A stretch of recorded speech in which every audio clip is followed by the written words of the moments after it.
And we are live here from Van Buren. The 5A state track meet is underway, and it has been for quite some time. I'm Grant McNew alongside Corey Erie, Stone Cold Steve Austin, and Connor Hudgens, who is sitting behind the camera right now having a fantastic time.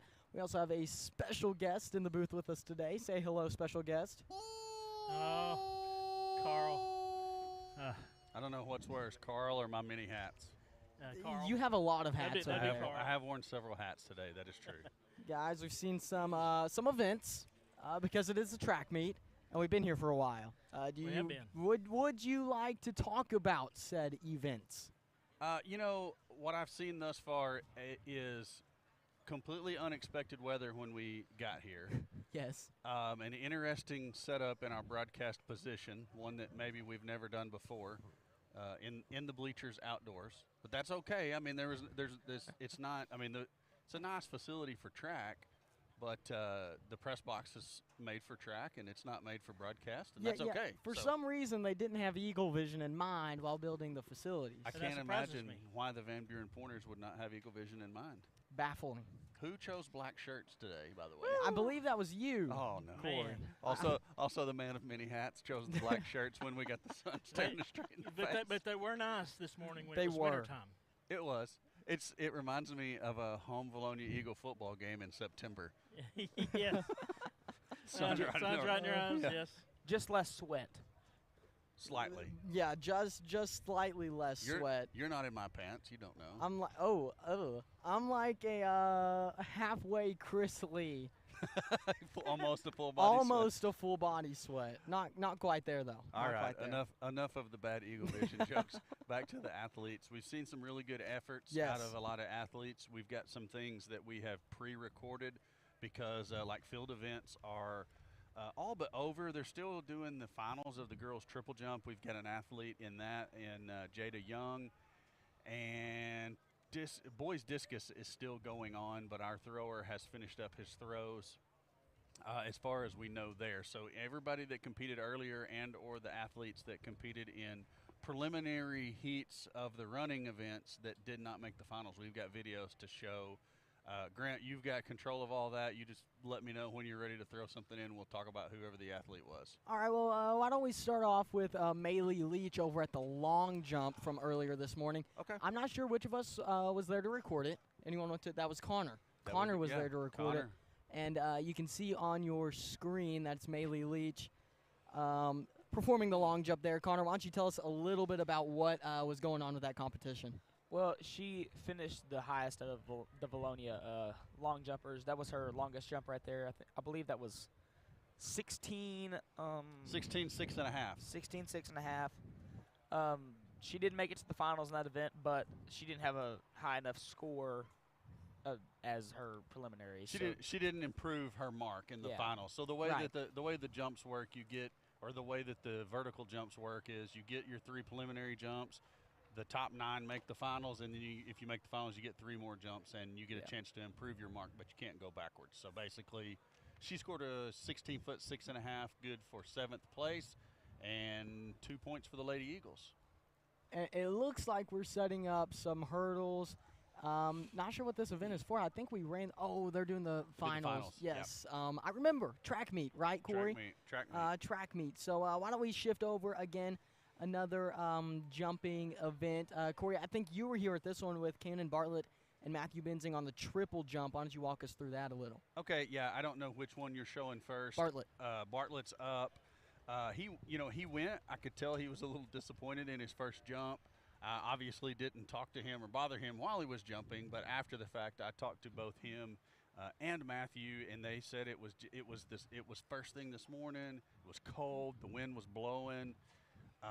They gave it their all, but they said it was their best effort, but it wasn't their best mark. So they gave the best effort that they could today, not the best mark. Neither of them were able to qualify for the finals, and therefore neither placed in the top 8. But you'll hear me talk about later in one of these videos that we show, Bartlett and Benzing are all over the place today. Yes. Or have been all over the place today. So, great job to both of those young men for getting out here and competing in multiple events and giving it their all. Well, I think with that we can move on. Steve, I think you have a bit of a cough, so I'll let you recover from that. I'm good. I think so. Okay. Well, you were over with Deshaun Spence at the Yes. high jump, correct? I was. Why don't you tell us a little bit about that? Deshaun, he was struggling a little bit this morning, being first thing this morning. Like Right, I said, there's right. a lot of elements going on with the weather and stuff like that. He did go through 2 jumps, but on the 3rd round he didn't make it. So, but he did do a good job. That boy. We know that boy can jump for sure. And Once you're in basketball. He ended with 5'10", correct? Yes. Now yes. that is my height. He jumped over me for his I performance. bet he could. I bet he could. I know he could, for a fact, actually. But yeah, he showed a jump there. He cleared that one easily, but unfortunately didn't make it to the finals. Well, and keep in mind, Deshaun Spence here, just a sophomore, right? Yes, so you're going to yes. see a lot of him in the future. Absolutely. A lot more meets for him in the future where he can improve on that. Last season, actually, I think this season he hit 6'1" at one point. Yes. But with the way that this meet has gone, especially early on in the day, it's just really difficult to perform, especially in those jumping events. With that, we can move on to more events like that we can talk about, or we can show the girls 4x800.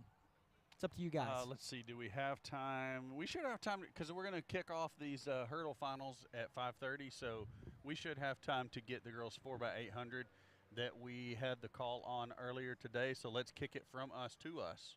All right.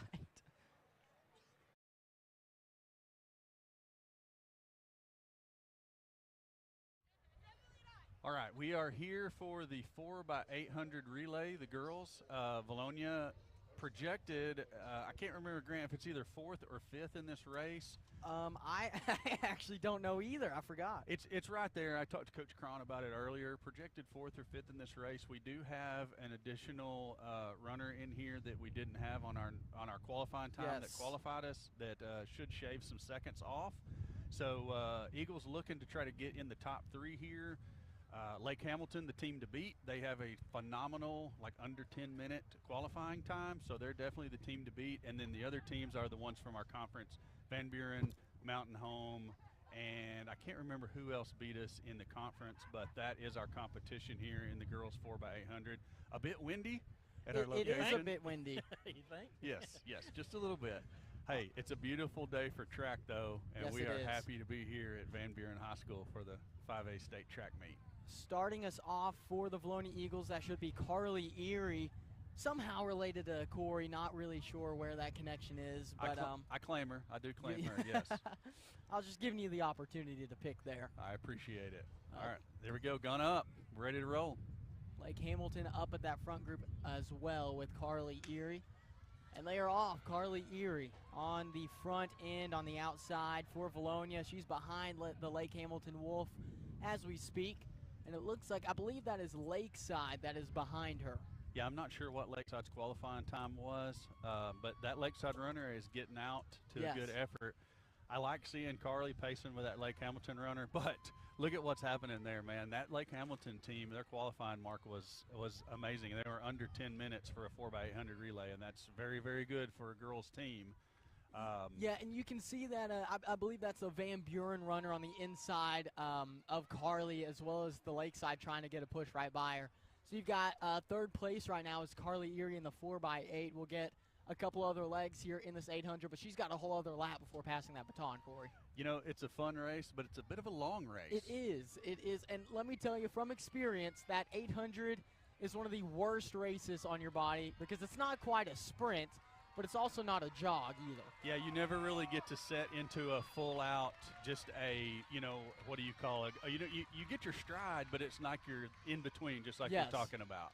Carly Erie now in fourth place. The Russellville runner made her way in front of Van Buren now, starting to get some separation. Russellville was the team that won our conference last week in the 4x800 girls. So that was the other team I couldn't remember. Now the good thing is here we're well ahead of Mountain Home, who beat us in conference last week. Need to keep this pace, and Russellville, she had quite the push right there at the end of the first lap. She started behind and then just flew by when you have that kind of burst, that can be detrimental towards the end of your lap. True, and the Russellville runner is actually now out in front of the Lake Hamilton runner. That's pretty impressive out of Russellville there. Carly Erie dropped another spot there. She's in 5th currently. She faded down to 5th. She's still in front of the Lakeside runner, it looks like, Corey. And just some more separation in between the individuals now. First place appears to be Russellville, followed by, I believe that's Lake Hamilton, then Van Buren, and is that Mountain Home in front? You need a good kick right Yes, here. it is Mountain Home. And that's right. That's the hardest part of the race. The final 200 of the 800 meters, you got to really, really give it all you got and try to get a good final 150 meters in. Mountain Home up to 3rd, Lake Hamilton back into 1st at the handoff now. Sophie Havens ready to take the handoff for Valonia. Carly Erie fell behind the Lakeside Lady Ram. She'll get ready to hand it off to Sophie.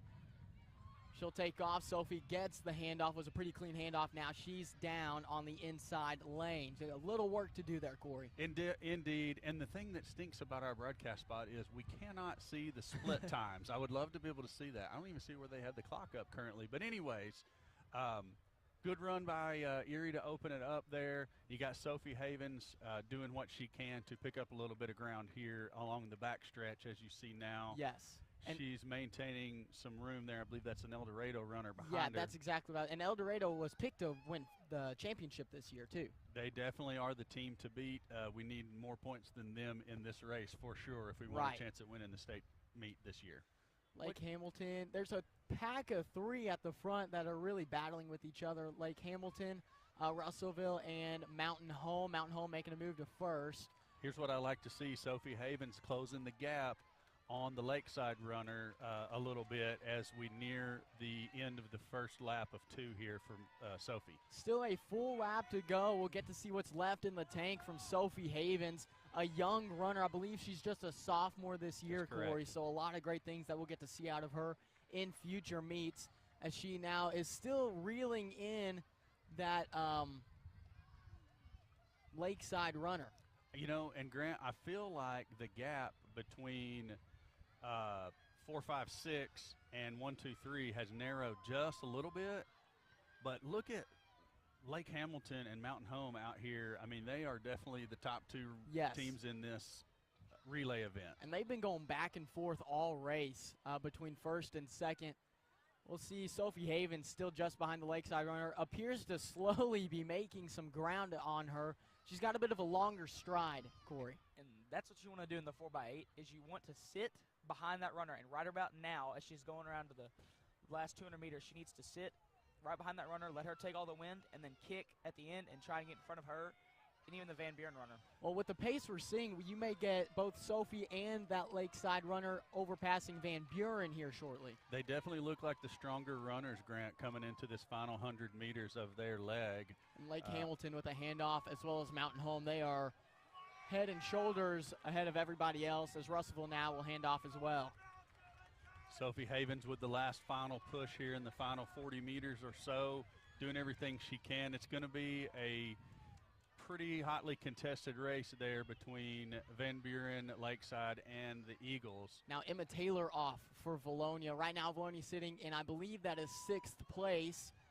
Yes, it is. I don't think anyone is hiding from me there. 6th place right now for the Eagles, but Emma Taylor, look at that. She's already taking over the Lakeside runner on the far end. Let's hope she can keep that pace for the duration of this 800, Corey. That's a great looking stride. I've seen Emma run some really good 800s in some of these events that I've been to throughout the track season. I think that's a pace that she can maintain. I think ultimately she's probably will overtake the Lakeside runner. And then Valonia has Isabel Spiller coming up with the last leg, and she can run a phenomenal 800. The girl can run flat out. Emma Taylor able to get by the Lakeside runner. That Lakeside runner pushed her to the outside for longer than you would have liked to have seen. Now you've got another runner behind him making some ground and taking him over. I'm not sure who that is, but that is a very fast first lap as Emma Taylor now starting to fade. Still on that outside part of lane 1. We'll see if she can get around and inside. Grant. That is Little Rock Christian. Wow. Good push by the Little Rock Christian runner. Now Emma Taylor in a pack of 3. As in front appears to be Lake Hamilton, who is now well ahead of Mountain Home. It's going to take a great final lap from Mountain Home to get that spot back as Russellville is creeping up to second place. You know, Grant, now that I actually look around the stadium, there's a scoreboard over there with the time on it. Yes, there is, Corey. Yes, there is. Things that you learn when you actually are observant. Emma Taylor still well behind Lakeside. Eagles in 7th place as we speak, with some ground to be made. So currently we've got Lake Hamilton in 1st, Russellville is in 2nd, Mountain Home is in 3rd, Van Buren is in 4th, but they're within striking distance of the Eagles. And then you've got Lakeside, Little Rock Christian, and Valonia. Those are your top 7 currently. Need a kick here from Emma Taylor to set you up for a final lap, or a final 2 laps rather. Little Rock Christian fighting. She's giving it all that she can coming down the stretch, Grant.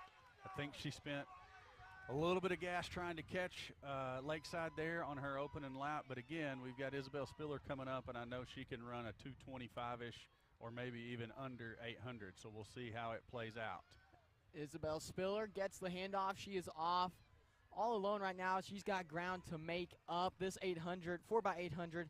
Let's put the Eagles in 7th place thus far. We'll see if they can climb to get a little higher in that spot. El Dorado well behind everybody, and that's what you like to see if you're the Eagles here.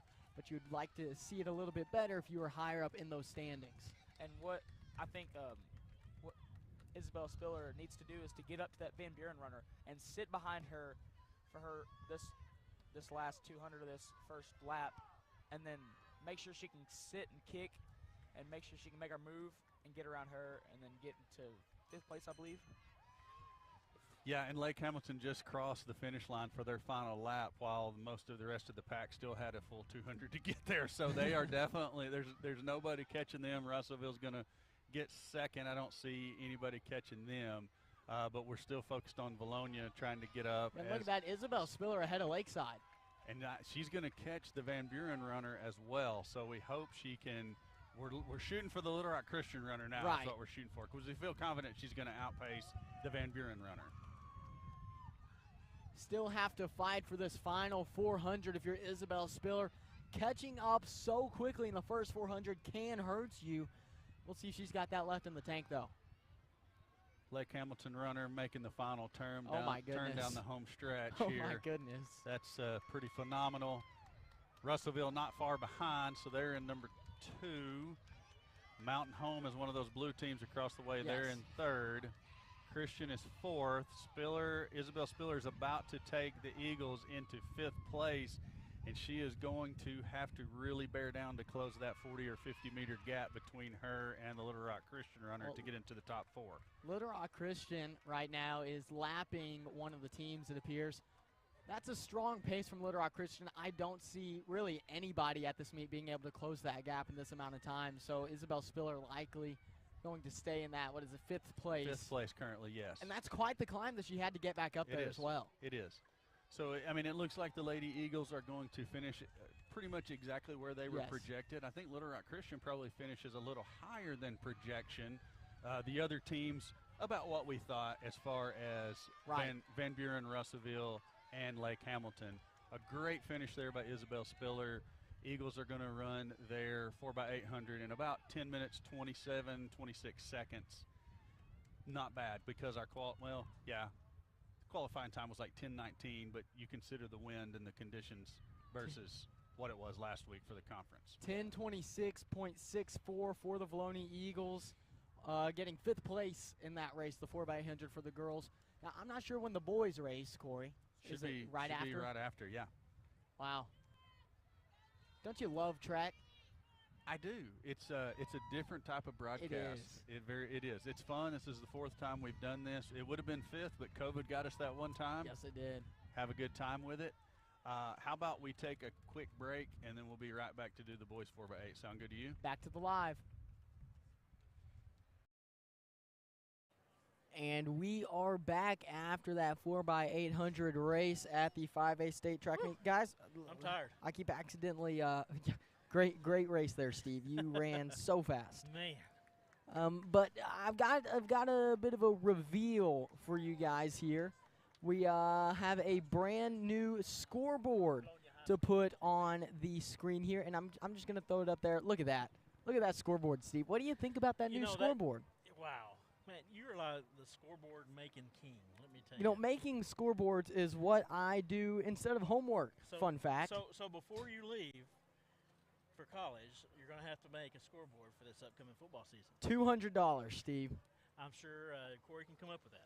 I'll bill you. I don't. Okay, there's only one problem. Uh-oh. I don't see any scores on your scoreboard. That's because of the sun. Oh, and it's wait glaring. a minute. I do now. Okay, so obviously my screen is a little behind because I'm watching what's actually going on to the people. It just popped up there. There you go. Very there nice. you go. Very So nice. What's fifth? Fifth place. Fifth place. Oh, okay, gotcha. Got to play? Not fifth grade. Yeah, not in fifth grade. I used to be there, Steve. Not anymore. Looks like we'll get the 100-meter hurdles finalists ready to go here pretty soon. Now, I believe it was it Jada Young? Yes, Jada that Young qualified? qualified. Okay. She did. Let me give me just a moment. I'll give you her qualifying time. I got too many different pairs of glasses to switch between over here, and sunshades and hats. Sun is riding our eyes. We've got Ready to go Mr. home? Accessory over to our left, Steve. All right. Jada's qualifying time was 16.69. 16.69, good enough for 6th out of 8 in the qualifying heats. So she will actually start this race, I believe it was in lane 6. Looks like lane 7 on the camera to me. It is lane 7. Follow the dotted lines. Follow the dotted lines, Corey. And I want to stand up to see what's going on, but I'm afraid I'll get in front of the camera. Although that really hasn't bothered anyone else. No. No. That's of no concern. We'll go ahead and apologize to them, people at home, because you're gonna have interference here. We're in the stands amongst the people. We're just fans today, Yes. guys. Both on the broadcast and in the stands. We have done a lot of clapping. But I think we're top fans, though. Yes, says your hat. One of them, anyways. That's right. The one I currently have on. Lots of waiting. We'll also let the people at home know that if we go blank, it's because we've run out of gas down below us because we're going off a generator. I actually forgot about that for a minute, Steve. But we will refill it and be back. You just stay tuned. I was wondering where you were going with that, Steve. I wasn't quite sure what the path was, but wow. Hey, guys, I have something to say. Say it. What do you call a fish with a bow tie? Oh, my gosh. A fancy fish. No. A formal fish. No. Official. No. Close. Oh. Sophisticated. Dadgummit. There you go. There you go. All right. I'll give you that one. That's creative. We're just getting warmed up. I do not like that part, though. I was going to say prom fish. Prom fish. Yeah, bow tie, you know. Steve, I'm not sure how that turns into a punchline, though. I don't know. Because when he says that, I'm going to say, da-da-dots. There you go. It's just teamwork. That's all it takes. Oh, we've been in the sun too long, guys. Doesn't teamwork make the dream work? Sometimes. Other times it doesn't. Well, let's hope that the teamwork that we put in today, the Valone Eagles, makes the dream work. Oh, look at Mr. Segway over there. Mr. Segway. He's trying to get us on topic, is what it is. I know. I like it. Well, it looks like we'll get set up in the blocks. The gun is in the air. Jada Young in lane 7, correct? Yes. I've lost all visual of her, though. She's on the camera. She's on the far left of your screen. I'm glad. No, I'm saying I had visual of her, and now I don't. Now it's starting to get more difficult as they take off. Jada Young again, lane 7, clearing the hurdles. We've got a front 3, maybe a front 4 that is separating themselves in this 100-meter. Runner down. Jada Young will step in front of El Dorado. And it looks like she will finish in 6th place. And in the finals. Grant, I do not want to wish ill will on anyone, but that actually can help the Lady Eagles because the El Dorado runner was in first or second place when she went down.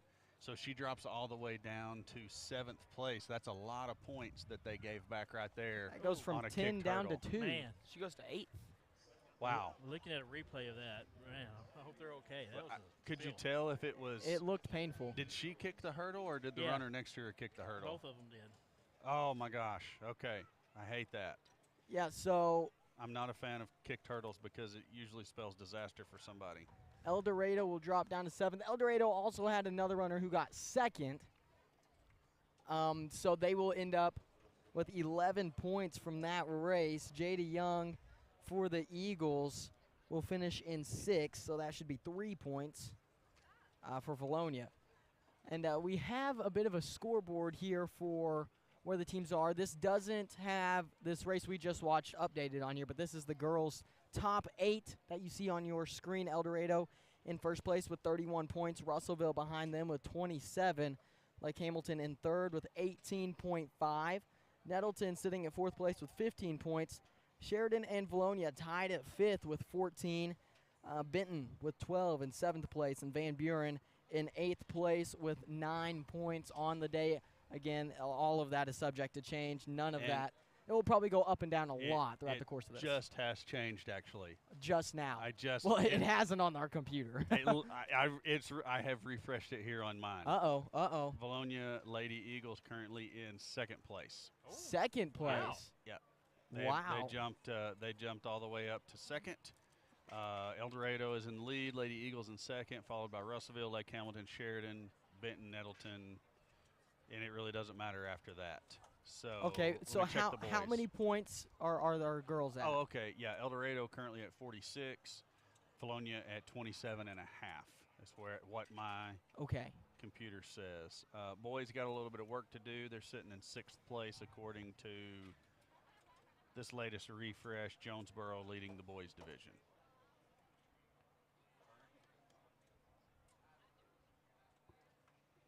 We'll get ready for this is the boys 110 hurdles, if I'm not mistaken, and we should have Matthew Benzing in this, correct? And Josh Lawrence. And they both qualified. Yes, both had really good qualifying times. And Matthew Benzing was set to improve on his qualifying time, correct? And then he tripped and stumbled a little bit at the very end. Kicked that last hurdle, almost went all the way down.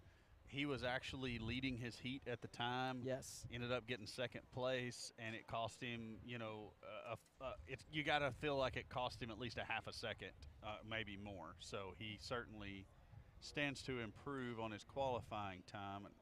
Whoops, I hit the wrong button. Let's go there.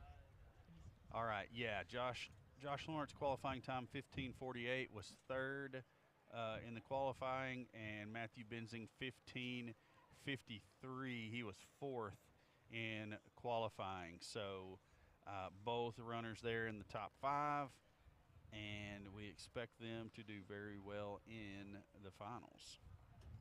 So Josh Lawrence is in lane 3 for the Eagles. Lane 3 on the scoreboard. It says lane 5. Everybody's just jacked up today. Nobody knows. On Mountain Dew? Maybe. Nobody? Maybe. Yes, no? I'm about to come at you like a spider monkey. There it is. That's what I was hoping for. So Josh Lawrence, lane 3. Matthew Benzing is in lane 7, it looks like. Yeah, that's what it says on Mile Split on the start list for the finals.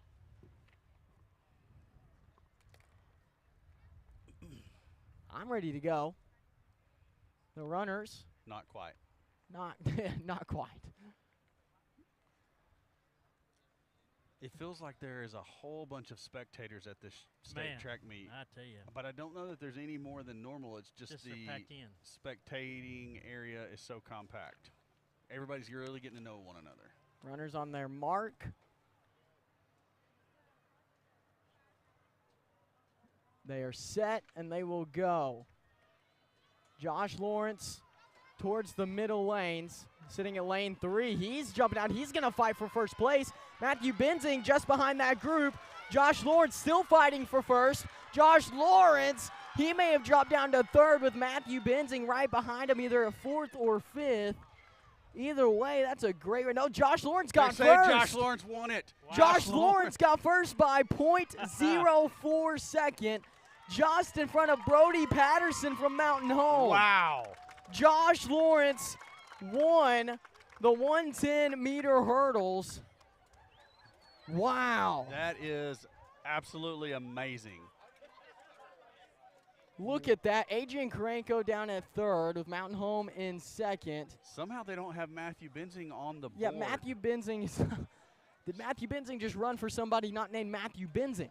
Apparently he did, because I was thinking he was going to be fourth. Let's hope he ran for Brody Patterson. You know, I don't think he did. I think I saw Brody Patterson. I was thinking he was going to be fourth, fifth, but for Josh Lawrence to come out and win the 110 hurdles in the 5A as a sophomore, right. That's pretty amazing. That's a sophomore. Wow. Oh, man.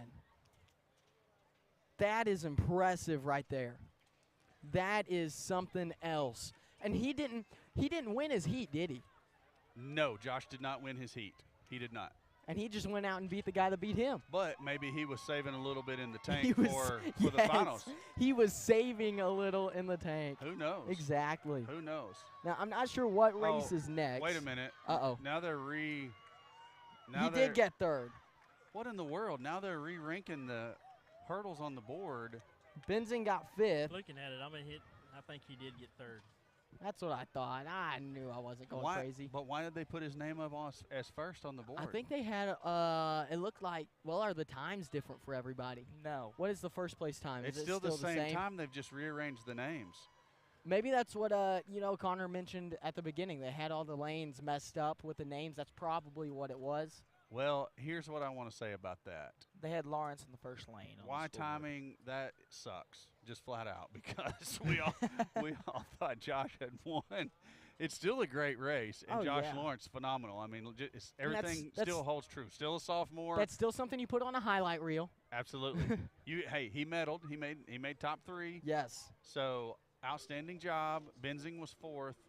Oh, let's not tear it down.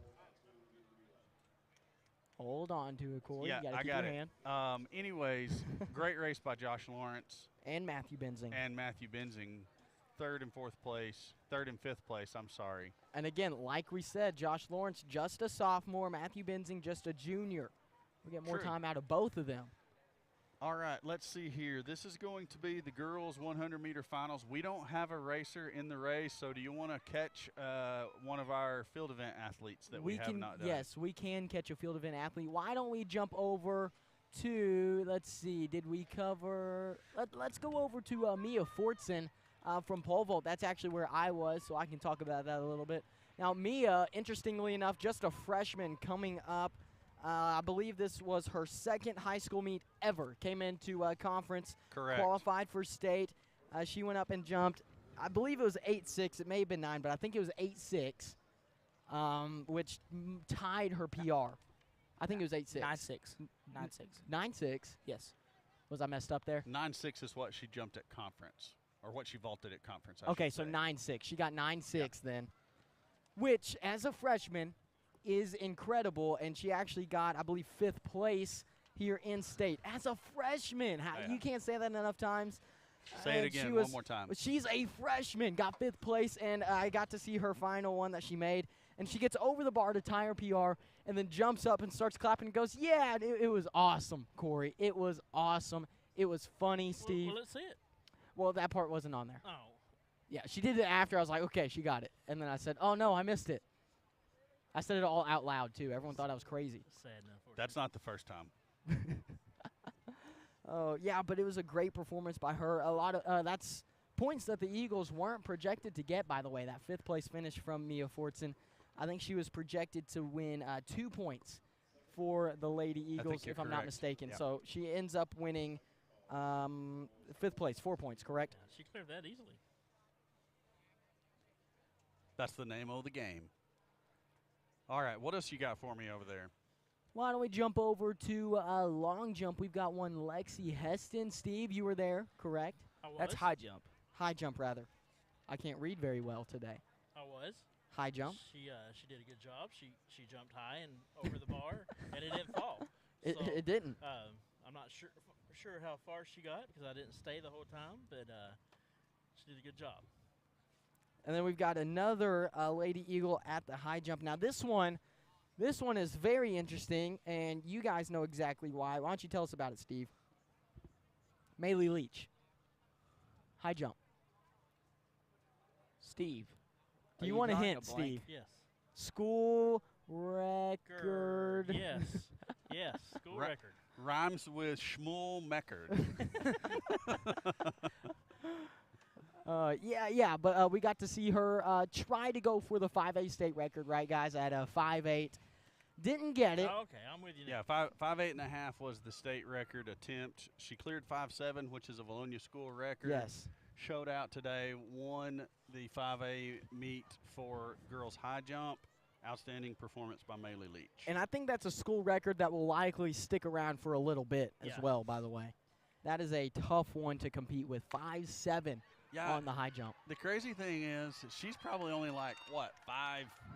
Yeah, she's not very big. 2'5'3". She's jumping well over her head. It's pretty phenomenal to watch. Right, and it really is. And after these next races, I think we will update the scoreboard because obviously I am behind on our scoreboard, keeping the girls at 27.5 points, sitting in second place. I still have the boys at 13 points in sixth place, and I'm sure that is incorrect. I think that one's still accurate. Really? I think. I'll double check it momentarily. All right, what else you got for me on the vids? On the vids. Well, why don't we move back over to pole vault on the boys' side? I can talk a little bit about this one. This is Lance McNew on the pole vault, another freshman that came in, competed. He actually won conference, guys, to qualify for this. Unfortunately, he no-hided today, couldn't get the opening mark of 11.6. Looked like he was swinging more out instead of going straight up on his jumps, so something to work on there for him, but, you know. And Lance being the athlete of the family. Hey, Steve, I almost made state in tennis, so you better keep that in mind. I almost made it. Almost. Hey, another really young Eagle having an opportunity to come out to the state meet and compete. Sometimes you have a little bit of jitters. I don't know if that was going on with him or not. But hey, great job by I'm gonna have to keep myself from calling him Grant. Great job by Lance to qualify for the state meet as a freshman.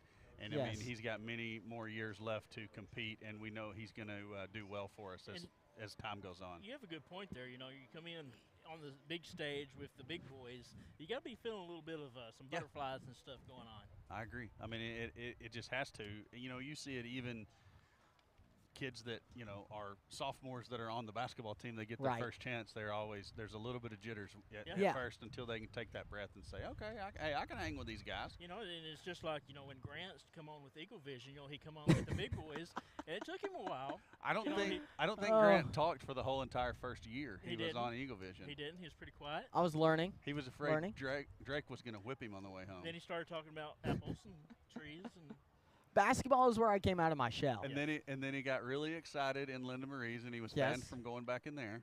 You know, I stand by what I said. Okay, that's the most important thing here. And the boys' 100-meter hurdles is going right, or 100-meter sprint right now is going, but we don't have a runner in that. Right. But looks like El Dorado is going to finish first in that. Which El Dorado was in 5th place earlier in the scores. Again, likely some updates that will be made as the races are entered in. But El Dorado just 2 points ahead of Bologna in our latest counting. Why don't we move on to the next pole vault on the boys' side. That's Timmy Smith, who really had a good day. He ended up jumping 12.6, I believe, and marked out at 13. Again, I may be incorrect, so don't necessarily quote me on it because it's all online and you can check it yourself. But Timmy Smith had a good jump there, as you see on your screen. I believe that was his 12.6 mark that he got, and it was just a good time over there for him. He was talking a lot. He was, you know, smiling. Oh, you said it earlier, Corey. This has been one of the most serious state track meets you've been to. Not a lot of people seem to just be enjoying it. Timmy Smith was enjoying himself over there. You know, when I said that, the athletes seem to be, but the people in charge seem to not be enjoying themselves too much. Well, then we got very different vibes from the athletes from where we were. All the athletes on my side were very serious. Huh. I did not see a lot of smiles. Oh, well, I mean, I'm not saying anybody was just joking around and not taking it serious, but, yeah, I'm with you. Yeah, You're picking up what I'm putting down. Timmy Smith, 12-6, fourth place overall in the pole vault in the 5A meet. Great job, Timmy Smith. And again, I believe that's more points than the Eagles were projected to get there from the pole vault. Got Lainey White watching. She says, "Go Eagles." Hey, she's at a conference. Shawnee, yes. She's at a conference meet. And one from the championship run there for her from Eagles. I believe she got 10th place in her race, if I'm not mistaken. Yes. Don't remember exactly what race that was, but it is a race. I can guarantee you that. Her brother is competing here today. Oh, yeah, we'll get a chance to see Jones get out there and show his stuff. He's already competed in the 4x800 And let me tell you, the boy relay. can move. Boy can move. He can, and we will show you that in its entirety later, most likely while the 3200 is live in the stadium, as we don't have any runners, qualified girls or boys for that particular one. So we'll take that opportunity to catch up on some stuff we haven't gotten in up until that point. Grant, I'm looking around trying to figure out exactly what we are getting set up for. So it looks like the girls 4x2 meter relay, which we are not qualified for, if I'm not mistaken. Because, yeah, we competed in it with Casey Buck, Sydney Huff. Actually, I believe that's incorrect. I think that changed. But I had Casey Buck, Sydney Huff, Lexi Heston, and Maylee Leach, but I think that changed. We are in it. We should be, but it's not on the board. Well, they're out there. They are out there in the team area, so they are going to compete.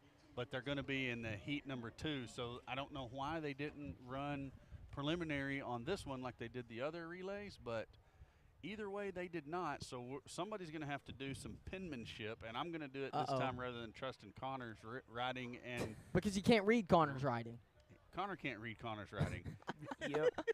Yeah. I swear he wrote like 72 earlier, and it looked like a 32 to me. It was ancient Egyptian hieroglyphics.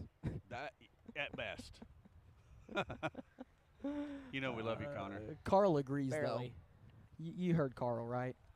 So this is section 1 of the girls 4x200 relay. Grant, do we want to stick with it, or yeah, do let's we go want ahead and to stick with it. That way, you know, we can see the times All for right. the second heat there. Our qualifying time is actually one of the 4 or 5 fastest. So Right. So we should be middle lane in the second, well, correct? we're actually going to be lane number 2. Oh. Because it starts with lane 4 and 5 are the fastest, and then they alternate, Gotcha. lanes going out from there. Okay. So in these relays, the fastest times are always in the middle lanes. It's like Alma, Russellville, Van Buren, Benton, Nettleton, Marion, Batesville, and Jacksonville in section number 1. Yep. Fastest time in this one is like a 1:53:01, and the fastest time in heat number 2 is like 1:45:89. So significant difference here between the heats. Now, El Dorado will have a 4x200 team, but they will be in our heat, I believe. Is that the team that broke the no, they're not the state record breakers. That was 4x8, right? Yeah, 4x800. Could be some of the same athletes, but I'm not 100% sure there. I'd have to look at names, and that might take a minute, and I don't know if I have a minute. Oh, was that something we meant to mention after watching the girls 4x800, that El Dorado beat the state record? It was Lake Hamilton. Lake Hamilton. Yeah, Lake Hamilton beat the state record by 12 seconds, the 5A state record by 12 seconds. Man, Yeah, that's crazy. It was crazy. And in case we forget to mention it later, when we do the boys 4x800, who was it? Mountain Home won that, and it was a state record. The funny or not funny part of it is, whose state record did they beat? None other than the Valonia Eagles from 2019. Yep. That's terrible. We love to keep our records. Yeah, records are meant to be broken, and There may be another Valonia team come along one of these days and run like a 7:59. We just have to work to get it back. That's right. Go.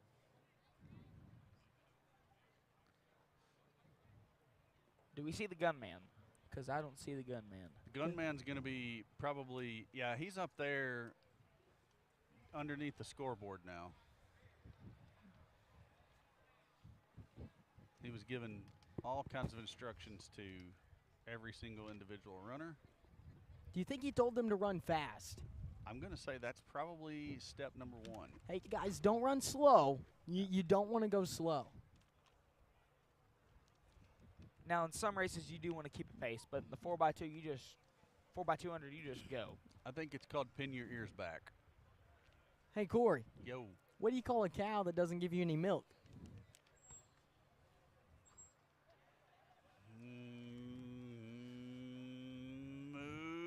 Moo. No. Good guess, though. I try. It's an utter failure. That's utterly disgusting. Oh. We have fun. You 4x200. Yes, you do. You really do. 4x200 meter relay. It looks like all the runners are just about ready to go. We can get set up. Connor, we have commentators on your writing that agree that it is ancient hieroglyphics, and one being your mother. Yeah. And another being Grant's all-time #1 fan, Lily Johnson. Looks like they are on their marks, as they say. Are they set? Not yet. Are they Not ready? yet. Are they ready? Well, no, they're not set. You have to be set when you're ready. By rule. To be fair to Connor, he did tell us when we said, Connor, write this down. He said nobody's going to be able to read it. That's a good point. He was not lying. I can promise you that. The runners will take off. I'm not sure who that is in the front. I believe that might be Russellville. Not Russellville. Is that Batesville? Yeah, it looks like Batesville Should be on Batesville the in back. the orange. Yeah, in the orange, that's Batesville, but catching up to her Marion. is Marion. Look at you go, Corey. I'm all over it. Marion got the handoff first, I think, but look at Van Buren on the inside. Oh, look at him go. Look at Van Buren on the inside lanes, taking off. Marion still in first. Van Buren looking to close the gap. Nettleton in second. Batesville in third in lane number 8. First handoff will be, I think, by Marion. Yeah, Marion gets it, and right. it was a clean handoff at that. Nettleton didn't get the same clean handoff. That could be detrimental, but Nettleton catching up to first place now. Look at that. Look at that gap closing, Corey. Look at that gap. Yeah. Nettleton overtakes Marion. Look at Van Buren and Benton coming up, though. That's Benton coming up really close and strong with the blonde hair. Benton will take second place now. Benton will hand off. Benton got the handoff first. Benton's in the lead, yeah. Benton in first place. Van Buren looks like they might be set to overtake Marion. Marion back in third. Maybe dropping back to fourth with Nettleton in second. Benton in first, Nettleton in second. We've got a foot race to the finish line. Benton is going to win that foot race. Nettleton will get second, Marion third, Van Buren fourth, Russellville fifth. Looks like Alma will be sixth. Seventh. With Batesville in eighth. I missed one. That's all right. Counting is hard. Well, especially when you're trying to call out schools that you're not, you're trying to read the jersey names. You got a lot going on there.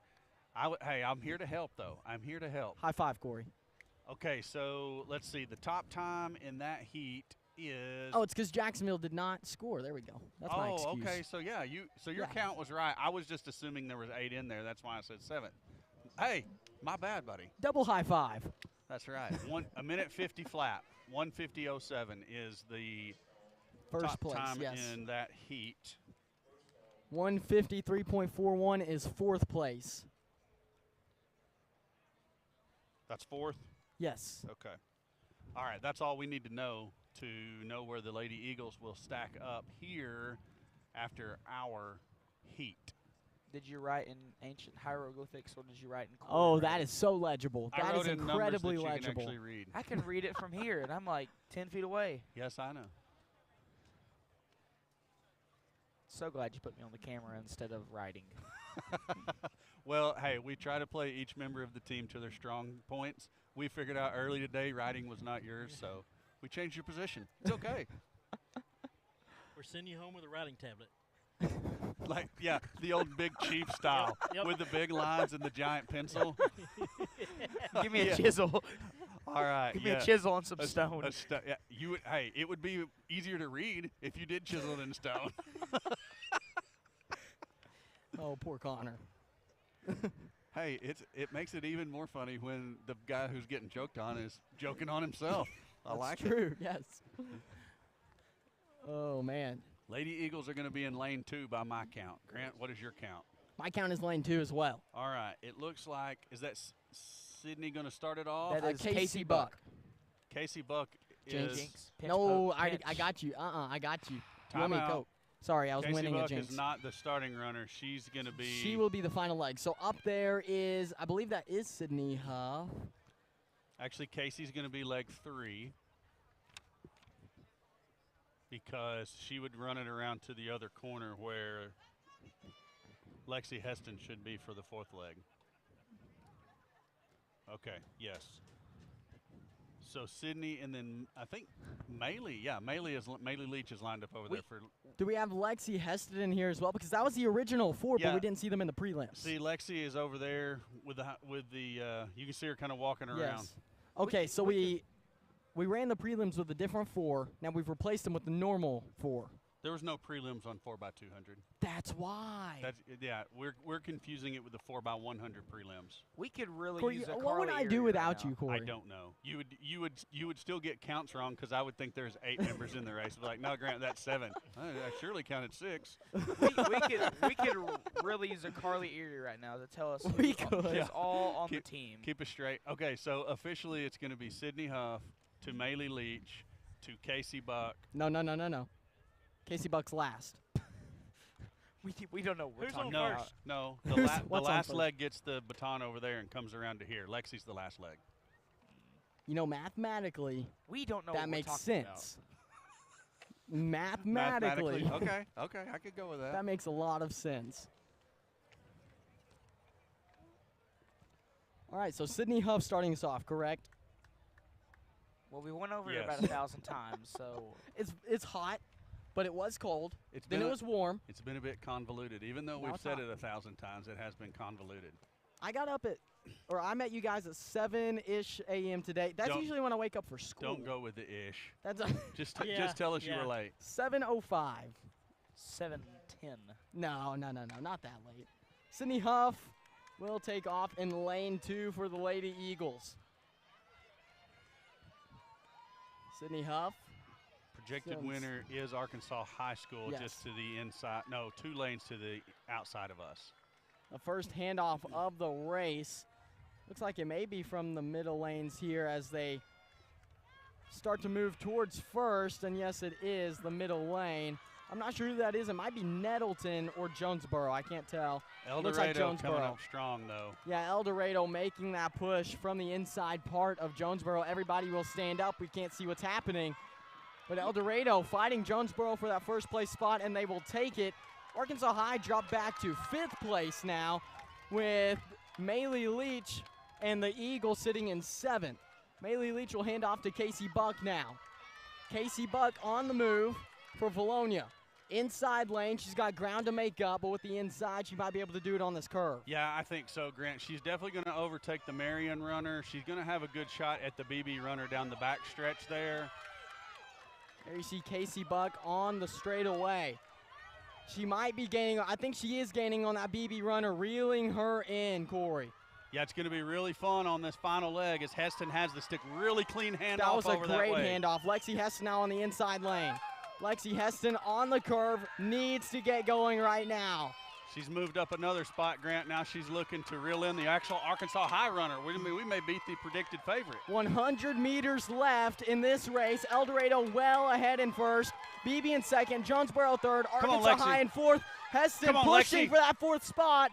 Lexi Heston can't overtake her in time. She'll find fifth place for the Lady Eagles, but fifth place is a good spot to be when you weren't projected to get that fifth place spot. I agree, Grant. That was a great race. You know, this 4x200 is such a it's so hard to predict exactly where everybody stands with the giant stagger on the start and then the outside lanes versus the inside lanes. But it's a lot of fun to watch. Well, I can tell you that. And I can't see where we're at because there's people standing up. So I don't know where we're standing. Well, so. and the biggest downside to that race was El Dorado getting first, as they were in first by our last tally on the big scoreboard, and we'll get that fixed with the next event that we aren't participating in, which would be, is it this one? Let's see the here. boys 4x2. We do not have a 4x2 team, I think. So that would be this event. That would be correct. We do not have a boys 4x200 Okay, team. so do you guys want to run another race or talk about field events? Man, you're in control. You got your finger on the trigger. Pull it, and we'll talk about what we need to talk about. Well, I'm just thinking because we have the 3,200 for both sides that we're not participating in. We can save some races for that. Okay. All right, why don't we move over to long jump then with Emily Shannon. Who was there? Was that you, Connor? Yes, yes. Connor, why don't you tell us a little bit about that? I believe she didn't get the quite the length that she wanted. She seemed a little frustrated as she came out of the sand pit. It was early in the morning. You know, we talked about that a little bit. She just didn't seem happy with her jumps, but she still finished ninth, I believe. I forgot what her jump was. I believe it was 13.1. 13.1.75. So it'd be 13 feet, 1 inch, and 75. 3/4. 3/4, whatever. You know, math is math. But she didn't do how she felt she wanted to do, but she still placed top 10, which got us a point, or 2 points, I think. So just adding that Bologna Eagle point total, and it'll just help us out in our push to win state. And now looking at the scoreboard right now, El Dorado is in first on the girls' side with 82 points. The Lady Eagles behind them with 34.5. So if you want to have really any shot to come back from that, you got to do it with these running events. Yep. El Dorado had a lot of people in this state track meet. They did. They had a lot of top times. There's no doubt about that. And they're actually coming out and backing up those top qualifying times in most of the races that we've seen so far. Now, the next things you need to think about if you're Valonia is, as far as on the girls' side, if you don't know for sure that you've got the points to overtake El Dorado and win the thing, you still want to go get the points that you can to fend off the Jonesboros and the Russellvilles and the Sylvan Hills, which are the teams stacked right behind us with 28, 27, points respectively. Yes. Sylvan Hills at 21. I wouldn't be as there's like 3 teams at 21 currently. I wouldn't be as concerned with those, but when you're talking about Jonesboro at 28 and Russellville at 27 and we're at 34.5, you got to make sure you continue to place higher than those runners, because if you can't win it, you definitely want to be the runner-up.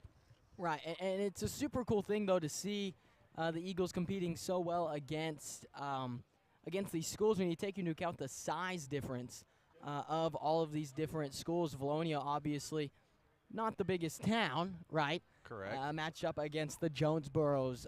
El Dorado, I'm not exactly sure how big El Dorado is, actually. El Dorado is quite big. It hasn't been that long ago that El Dorado was in the top classification in Arkansas. Okay. So essentially, the Lady Eagles and the boys team as well is matched up against a lot of 6A opponents. Oh, definitely. Yeah, and to be up there competing with them, this is a lot. But they don't have what we have. Michael Stout, and John Stewart. Yes, that is true. And that Eagle Pride, baby. Yes, sir. It's the boys 4x200 meter relay going on. Looks like Marion is competing in the front. I'm not sure who the other schools are. I see Arkansas High.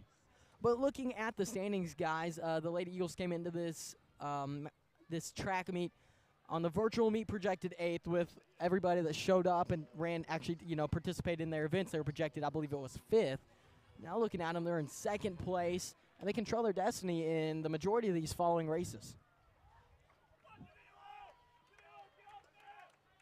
Yes, no? Yes, I'm multitasking. I was doing a little bit of studying over here, seeing what we've got coming up as far as athletes in future events. It looks like the 1,600 meter is going to be after the 4x200, and I don't see an athlete on either. No athlete on either team, or either squad, girls or boys, in the 1,600 meter run.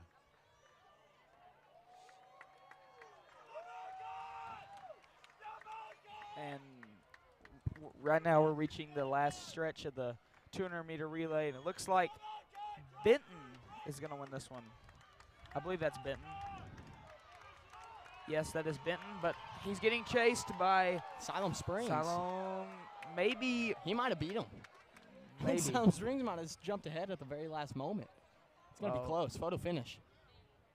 Hold all tickets, please. Nope. Benton. Still 1.33. 1.3302 Oh from Siloam Springs. Oh, my. Wow. That is crazy. That is crazy. That is a photo finish for sure. Guys, here's another little interesting race coming up a little bit later. Matthew Benzing and Landon Jackson both in the faster of the 2 heats of the boys' 300-meter hurdles. So you got a couple of boy athletes within striking distance of winning a race there, and also Lexi Heston with about a 3rd or a 4th best qualifying time in the girls' 300 hurdles. So we've got a shot to pick up some major points there as well. What event is this coming up? Okay, it's Heat 2 of the 4x2 Yes. 100-meter relay. So chaotic here at track meets. We really don't know what event is next. And Yeah, but it's controlled chaos, right? And I love it. Do you love it, Steve? Love it, man. This is awesome. I wish that sun would go away because I can't see a thing hardly. Whoa, Steve, if the sun goes away, you know where that leaves us, right? Lights. No. Cold. Oh, I'm ready for it. You have to keep the sun. Humans need the sun. That's just a science fact that I learned in high school. I remember high school way back in the day. Way back now. Way back. way back You ain't about graduated yet. 10 days ago. I will graduate, though. You I will. Soon. That's right. Graduation coming up next Friday evening. Yes, May Big- 13th. Big day there in V-Town. It's going to be a great day. How many we got graduating this year, Grant? At least 5. To my tally. I believe something around the 240 mark. So Wow. big class, good class. Great class. That's right. Probably my favorite class, actually. I can see why.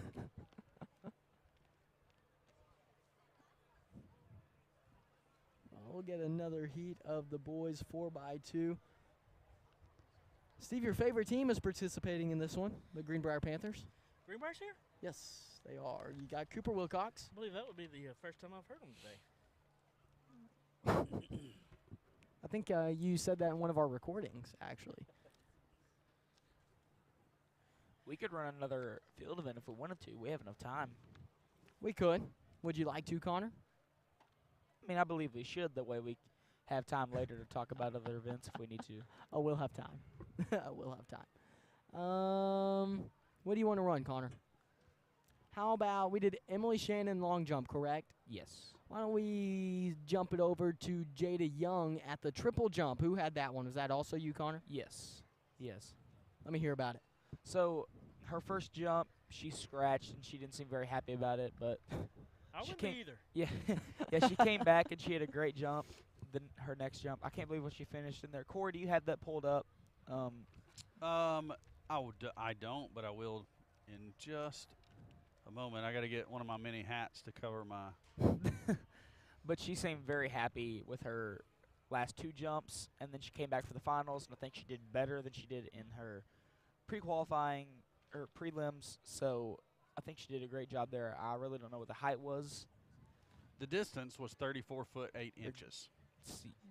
That was her best jump of the day, and that was good enough for 6th place. 6th place.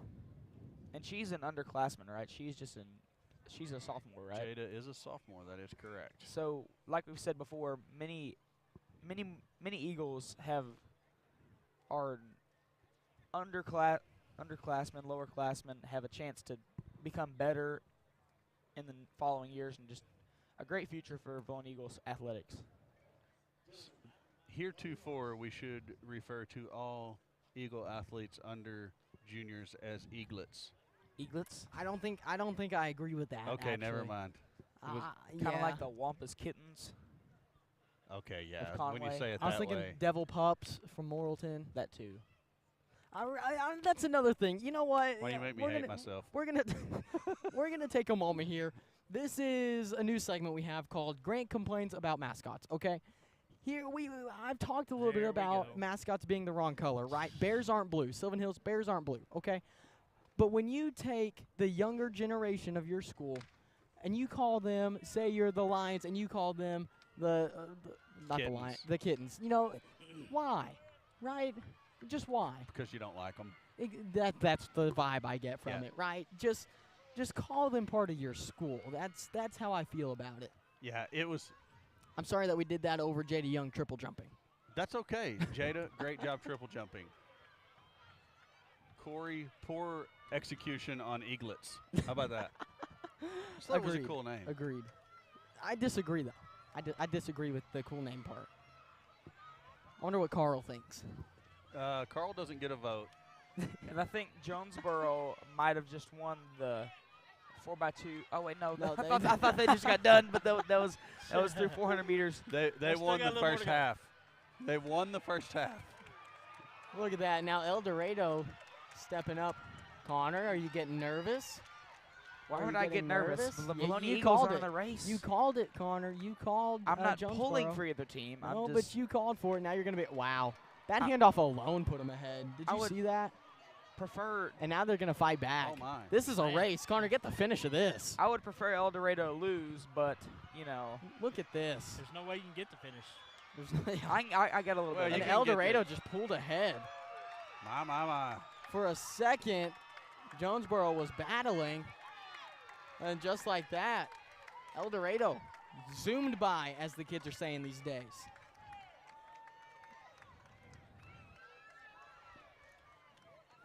Wow. Let's see what their time was. 1:27.45, and then Jonesboro was 1:28.57. Man. Neck and neck as they entered the final 100, and El Dorado just pulled away like it was nothing. It's a lot faster than I can run.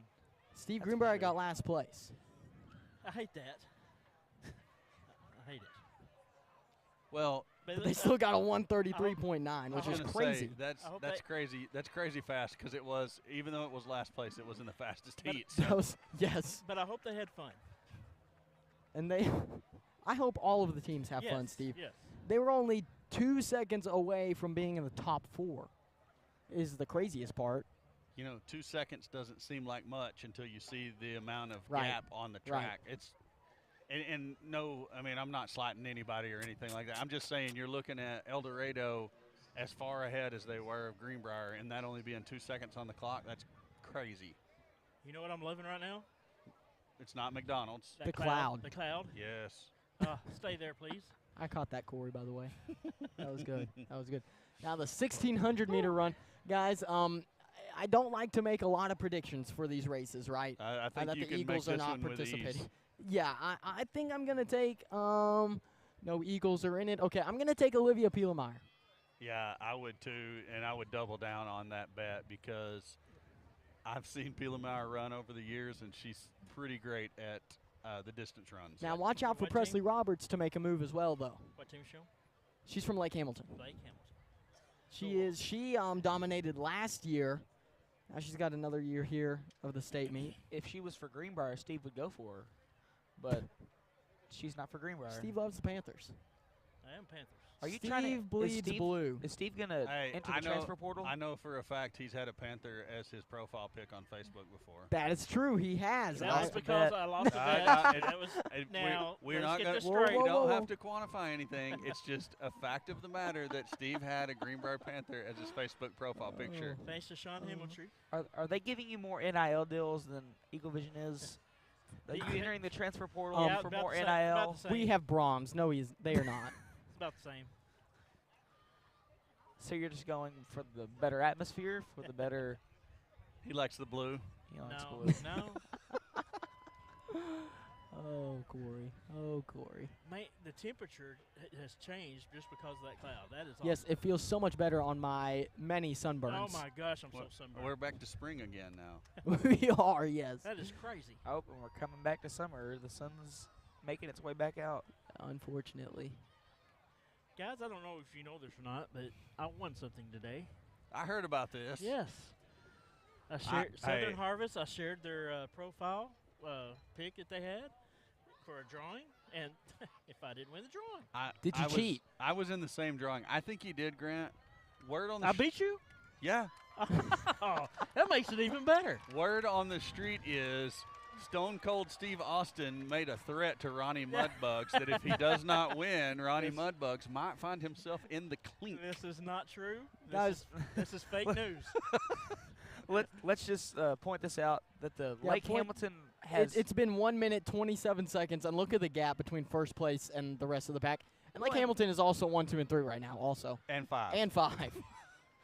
And I'm sure she could be 4 if she really wanted to. She's just kind of sitting there plotting her, advance. I just want to say, like, the difference here between Olivia Pielemeyer and the rest of the 5A is incredible.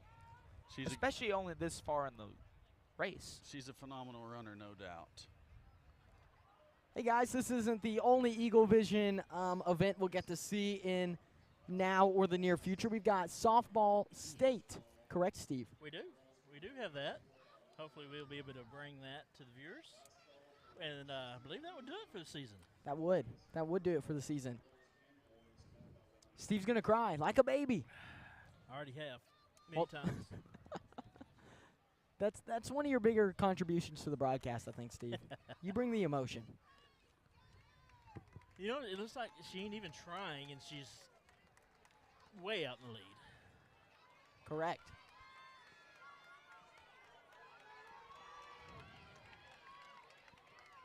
All right, I have an updated version of the girls' top 8 that you can see on your screen now. El Dorado in first place. Back. Yes. The broadcast has been saved.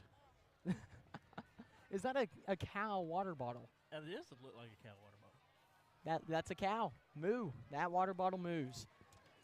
There you can see the scoreboard of Guys, the top 8. Lake Hamilton is about to make a huge jump in the girls' team standings after Yes. this race right here because, I mean, currently first, second. They would have 10. First, second, third, fourth. 18, 24, 5, 4, 3, 2, 25 points. Yeah. Wow. Currently that's in huge. this one race. This one race would put them. Kind of reminds you of a couple of track meets ago, a couple years ago, when Nick Lewis and that group. Braden Mattia, Nick Lewis, J.D. Otts. Yes, that was quite a race. I mean, if they finish the way that they're currently running, and I think they will, Lake Hamilton will overtake the Lady Eagles in the standings off this one race alone. There is. I'm not sure what school that is until they get closer. In that 5th place spot, still threatening to overtake them. Is that Russellville? I think that is Russellville. 2, 3. Yeah, that's Russellville. 5. So Russellville is still threatening to mess up the 1, 2, 3, 4. But again, we're seeing some separation now from 2nd to 3rd. So she won't be able to do too much damage on her own as Greenwood is in 6th. But Olivia Pielemeyer is in the straight stretch as everybody else is entering the curve. Yeah. I think Audrey Harrell is in 2nd place for Lake Hamilton. Yep, got some confirmation. You know, what I don't see out there is Presley Roberts that we mentioned earlier. That's correct.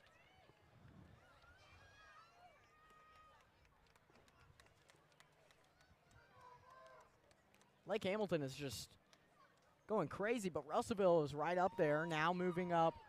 Did she get up to second? Yes. She kicked up to second. Wow. Now second place, second and third is a large gap from fourth. And there's still another lap to go, right? Have not heard a bell. No, Nope, that was it, yes. So Pielmeyer runs a 5:11, 1600. She can sit down, have a drink, Yes. eat some popcorn before second place crosses the finish line. Lake Hamilton will get second place as well. I think that's Audrey Harrell. Russellville will get third. Lake Hamilton competing for fourth and fifth, and they get both. So Audrey Harrell second, Brooklyn Nicholson from Russellville third, Blair Turpin from Lake Hamilton fourth. And fifth place was Lonnie Inman, also from Lake Hamilton. That is a lot of points. Can you add that total up for me, Corey, by chance? So that would be 10 for first, 8 for second. That's 18. And then what did you say they got fourth and fifth? Yes. 10, 8, 6, and 18 and 9 is 27 points. 27 points. Added to what they already had, 19 and a half. So they're going to be at 46 and a half. They'll overtake the Lady Eagles for second place. And Russellville, what place were they, Grant? Third? Russellville is fourth. Russellville was from the fourth. last with 27 points. Jonesboro had 28. The Lady Eagles were at 34.5. No, I'm saying what place did the Russellville runner get in this Oh, race? she got third. So she got 6 points. And Yes. so they will, Lady Eagles will be in third, Russellville will be in fourth after that race. You know, I think I have given up on the big scoreboard because that is a lot to change between every race. It was a valiant effort, though. It was. It really was. Maybe in the future when robots take over. Well, you need a fifth person. I'm not sure what that would solve. Other than actually, hey, Connor, you want to come do something for me? I'm not a fifth person, but sure. We do have Carly Erie here, by the way. I'm sure that's just momentary. She's been showing up and then disappearing and then reappearing. She's about to have to go hold block, she said. Is that a lie?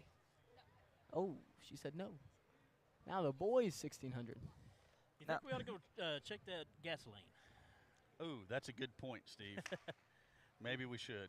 Have to go check our generator so we don't go dark on you. It might I'd be. like to thank Brandon Betts for letting us use his generator in order to bring you this broadcast. If it went for him, you would not be seeing it. Oh, I thought Thank that you, was a McNew generator. And it is not. No. Well. This is a smaller one that we got. So Okay. Hey, it's worked splendidly. Tremendously. Yeah, I'm going to go down and check the gas. I'll be back. Are you going? Okay. I think it's easier for me to get out. Gotcha. Wouldn't you agree? I would. Okay.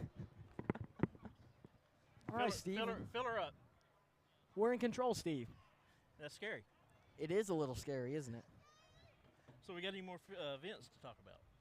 We do, actually. I'm so glad you said that, Steve. So glad. I figured How you'd be. about we talk about, did we do the Jada Young triple jump? Yes. Okay, why don't we move over to Gracie Denton with the shot put? Okay. I was over there as well. She seemed uncertain about how much she was throwing. I believe she finished fourth or fifth. I can pull that up real quick. Well, she has a nagging shoulder injury. I don't think it's anything too serious, but obviously any kind of detriment to your performance is not welcome. And, you know, throwing that shot put, I don't know if you've ever held one of them, Grant, but They're that's heavy. very, very heavy. And that puts a lot of strain on a shoulder. Yes, and you're putting the shot right, or throwing the shot right from your shoulder. She done an outstanding job. Yes, and that was one of her prelim throws, and she got, I believe, 34 on that one, and then that was also her highest attempt for the finals, and she got state top 50 in that. She got 4 points for the Lady Eagles as she placed fifth. But Donella Douglas, she from Nettleton High School, she threw 43.11, and she was first in the state and 50 in the USA. So In the she had a- USA. yes, the US of A. The Universal Shot Put Association. more like the United States of America. Oh, But yeah, that makes sense. So yes, great but job to great job to Gracie. Gracie. Gracie, yes. Yes. Hey, we have a Carly Erie with us right We now. do. Carly, let's Hello. talk a little track. How about that? Okay, And I'll try my best. You competed today. What did you compete I in? did. I competed in the 4x800. 4x800. Yes. And how did you do? I'd say I did pretty good. It wasn't my best time, but definitely wasn't my worst. And we placed what we were predicted, so we got some points in there. So. Gotcha. Now, Yeah. Carly, preparing for a track meet, I imagine that's a lot of work. Yes. Yes. How do y'all prepare? Well, we do lots of workouts, definitely lots of hard workouts, but especially before the state meet and like bigger meets like that, he tries to give us a couple rest days and just let our bodies rest before we compete. So. Yeah. And even if you're not a champion here tonight, y'all are champions. Y'all won the conference championship. Yes, we correct? did, and that was an awesome win. Talk a was little very bit about exciting. that. What did you compete? I guess the same I competed in the pole vault and the 4x800 in that too. So. pole vault. Wow. Yes. Wow. That seems like a scary event. It's very fun to me. I enjoy it a lot. I can imagine. Oh man,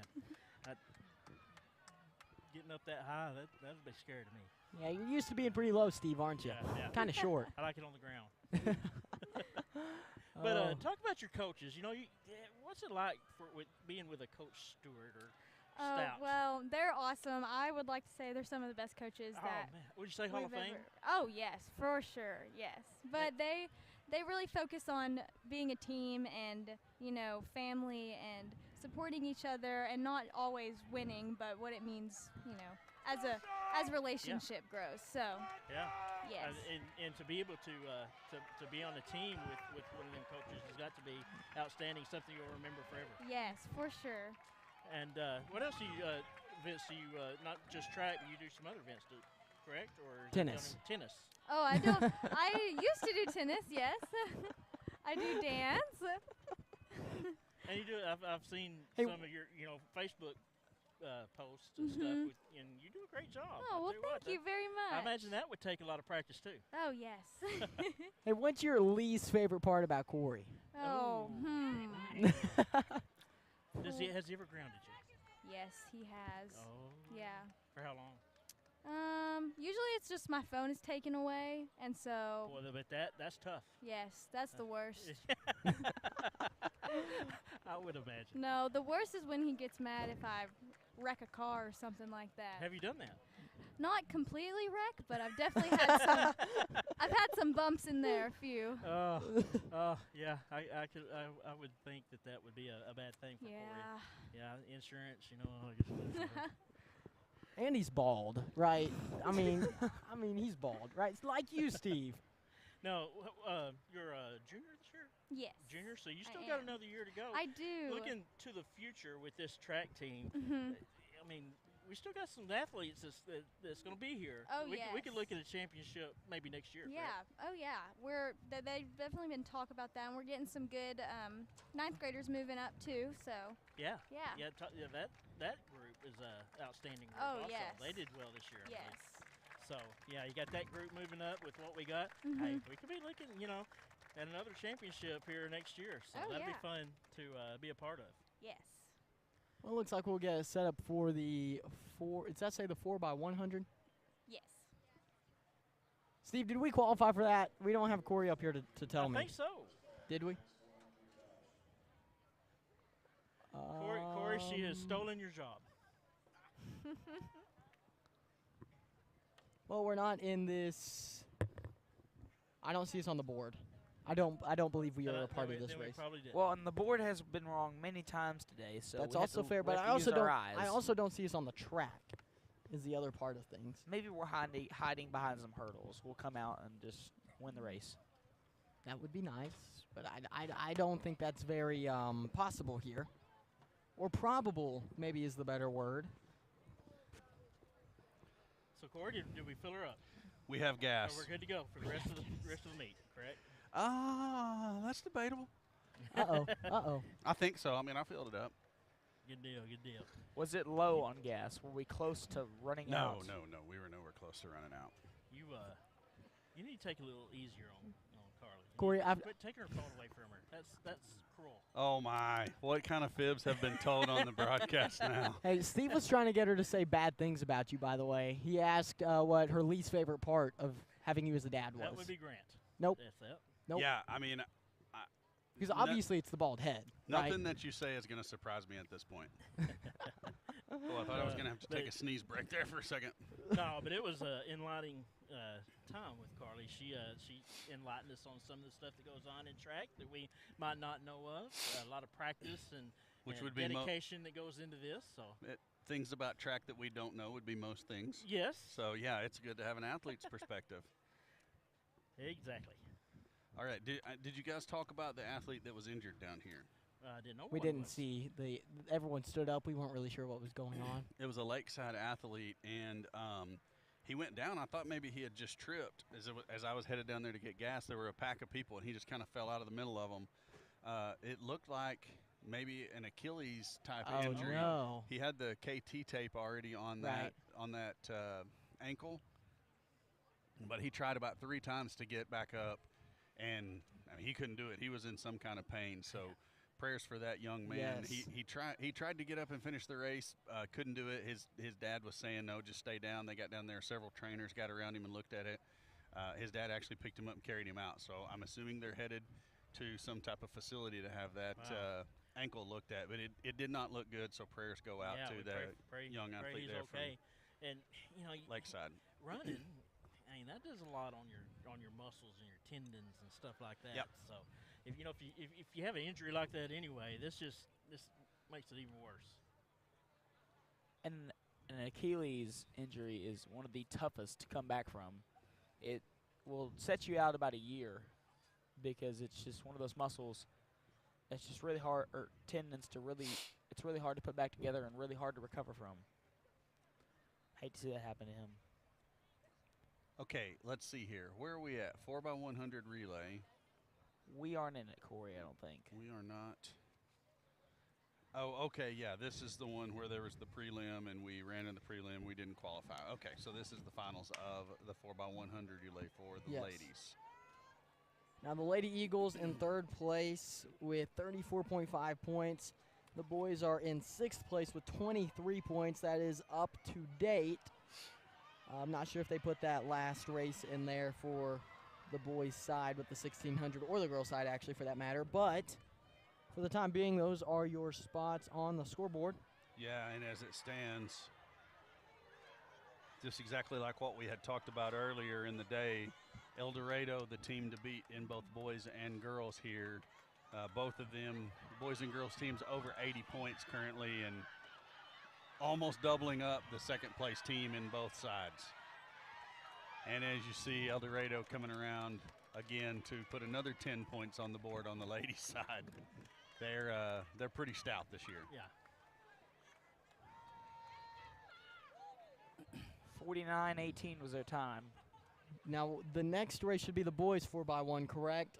Yes. And we don't have anyone else in that. Also correct. No. So why don't we skip it over to another race that we have already seen, about the girls 100 hurdles. Do it.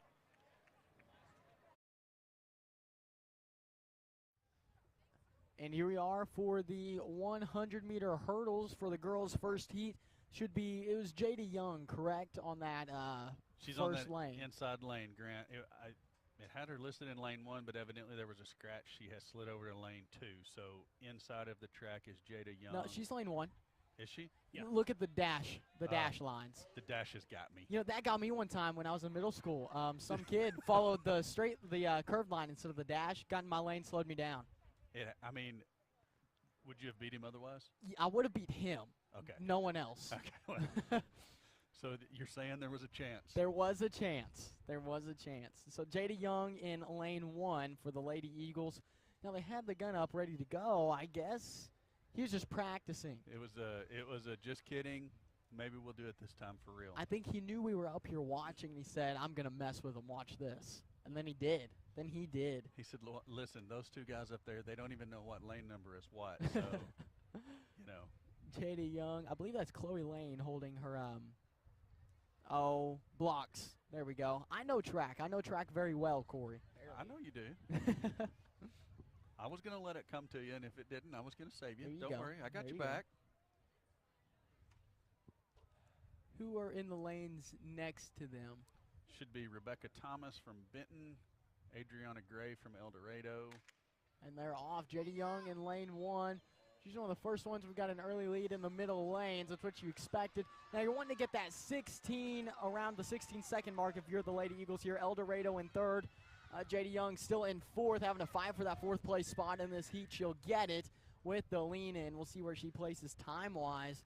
But top 4 in her heat for sure. Yeah, so what you're looking for here is you want to be the top 8 times overall. Yes. To make it to the finals later today. 16.69, a nice run for Jada Young. That's 0.3 of a second, or a little over 0.2 of a second under her qualifying time, and that's good. She needed to move up a little bit to have a chance to get into the finals later on. So good run by Jada.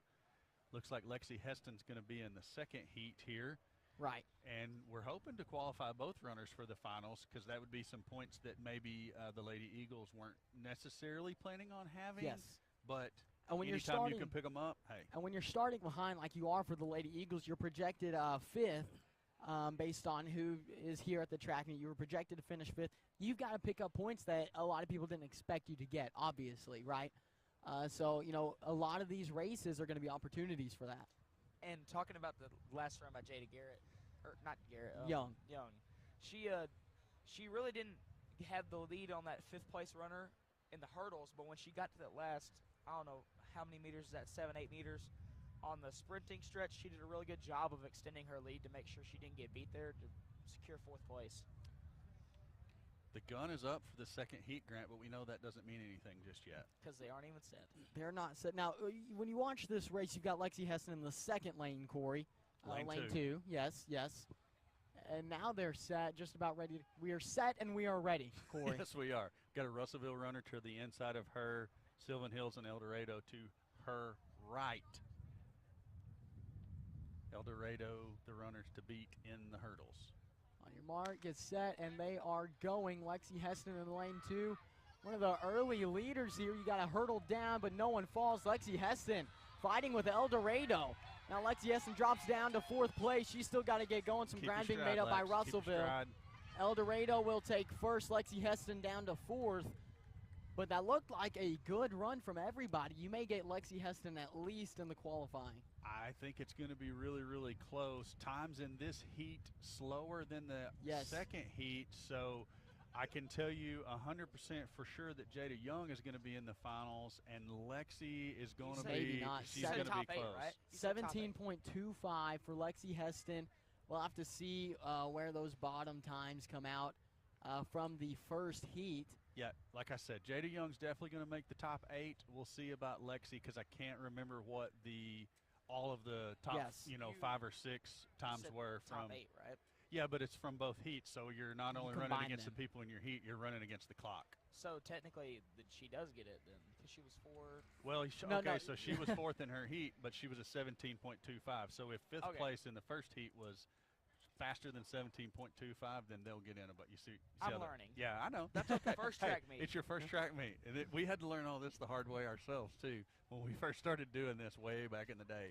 But looks like we're definitely going to have one runner in the finals later on, possibly 2. We'll report back on that a little bit more later. And what are we going to do, Grant? We're going to take a break for the boys' hurdles? We'll take a break and then come back for the 110 boys' hurdles. I love it. I send it back to you, Grant.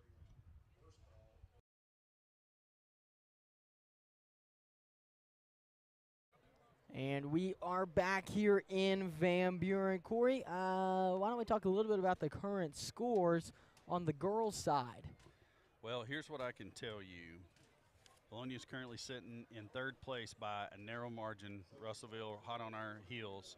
Lake Hamilton overtook us in, that 1600 where they had the top 4 finishers or whatever. Looking through the rest of the events, is that a Berry boy in green, Panther blue, and black? Luke Berry, right? Yes. Does he coach? Yeah, he coaches for Greenbrier. Ouch. Anyways. Did you not know that, Corey? I did not. Not until today. I do now. It's gonna be tough. I mean, the Lady Eagles let's face it, I don't think anybody's going to catch El Dorado at this point. They're so far ahead. Right. With what I'm looking at with the entries that we have and whatnot, but it's going to be a tight race for second, third, and fourth between Lake Hamilton, Valonia, and Russellville. I guess Jonesboro would possibly have a look at it, but I'm going to say that those three teams, it's going to be very, very tight for second, third, and fourth. So that's kind of the race we'll be following on that side. On the boys' side, the Eagles just not, as I don't want to say not as talented, because we have a lot of talent on this track team. Yes, young. We're a bit young, and then the thing that we're lacking completely in is kind of the same thing we're lacking completely on the girls' side, which is keeping us from challenging El Dorado, is the distance runners. Right. We don't have, we only have one 800 runner on the girls' side. We don't have a 1600 runner. We don't have a 3200 runner, and those are same for the boys. We might have two 800 open 800 runners, and then we don't have anybody in the 16 or the 32. And those are events that the Eagles are used to going and scoring big points in, and we just don't have that type of athlete currently. So that's kind of the difference between this year's teams and teams of past that have, been state champions or state runners-up. Not to say that the Lady Eagles couldn't leave tonight with a state runner-up. I think the boys are about, I think sixth place, somewhere in the third to seventh or eighth. That's pretty much where the boys are going to fall. Looking at some of the predicted times, right. Anything could happen, but that's my breakdown of the scoring currently. And our boys are at 23 points. Mountain Home in third place has 59, and that's just such a jump there, just to third. And then second place is Jonesboro with 62. So there's a pretty tight. Actually, Jonesboro might be able to compete with El Dorado, as could Mountain Home on the boys' side for first place. Just a couple events there could put them back into that contention. But for Valonia, in regards to the boys' side, it doesn't seem like a top two finish is probable. Still very possible. Yeah, the biggest problem is we are running short on events to stack points in. And as I said, with the 3200 being only about 3 events away or 4, and it is the next to last event of the day, we don't even have anybody in that one. It's going to be tough. And we need to pay attention to the times right here in this girls 400-meter relay or 400-meter dash first heat, because we will have to know those times for the next heat. Well, let me get out my handy-dandy chisel. Well, guys, I have an update on the player that got hurt earlier. So that was Dylan Dew, a Ouachita Baptist commit. Honestly, one of the nicest guys. I actually know him personally. He's one of the nicest guys you'll ever meet. You hate to see that.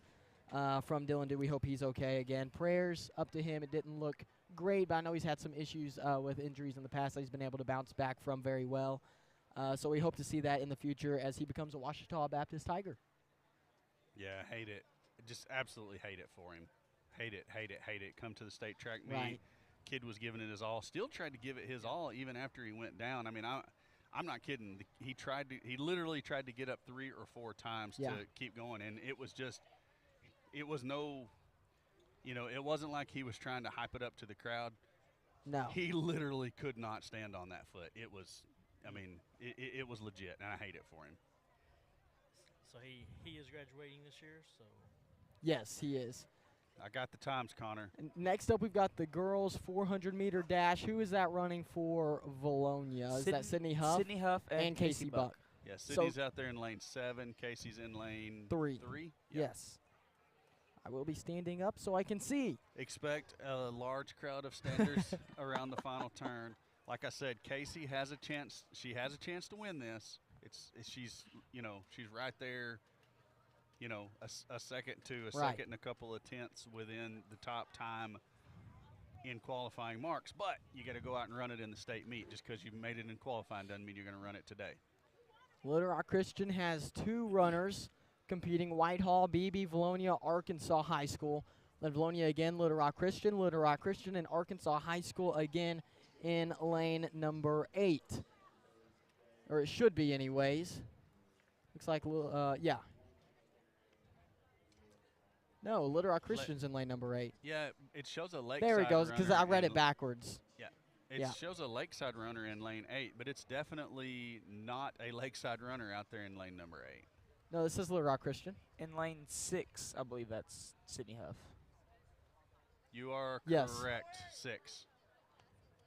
I So think we said the 7 earlier, but it is The 6. second screen, it changes. It goes 5, 7, 6, 8, or 5, whatever. Well, you know, one time it told us that Josh Lawrence had That's won, true. and then it said, That is just true. kidding, he got 3rd.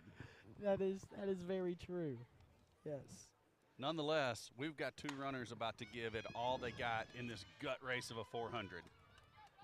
Casey Buck in lane 3, Sydney Huff on the outside in lane 6 for the Lady Eagles. Casey has made a little ground on that Arkansas High runner, and that's the one she's Yes. chasing right there. Casey Buck towards the inside lane, the very inside lane. I'm not sure who that is, but they are making some ground. Sydney Huff is going to be run down by the Arkansas High School runner, but she's going to pass both Little Rock Christian runners as she is on the outside middle lane in lane 6.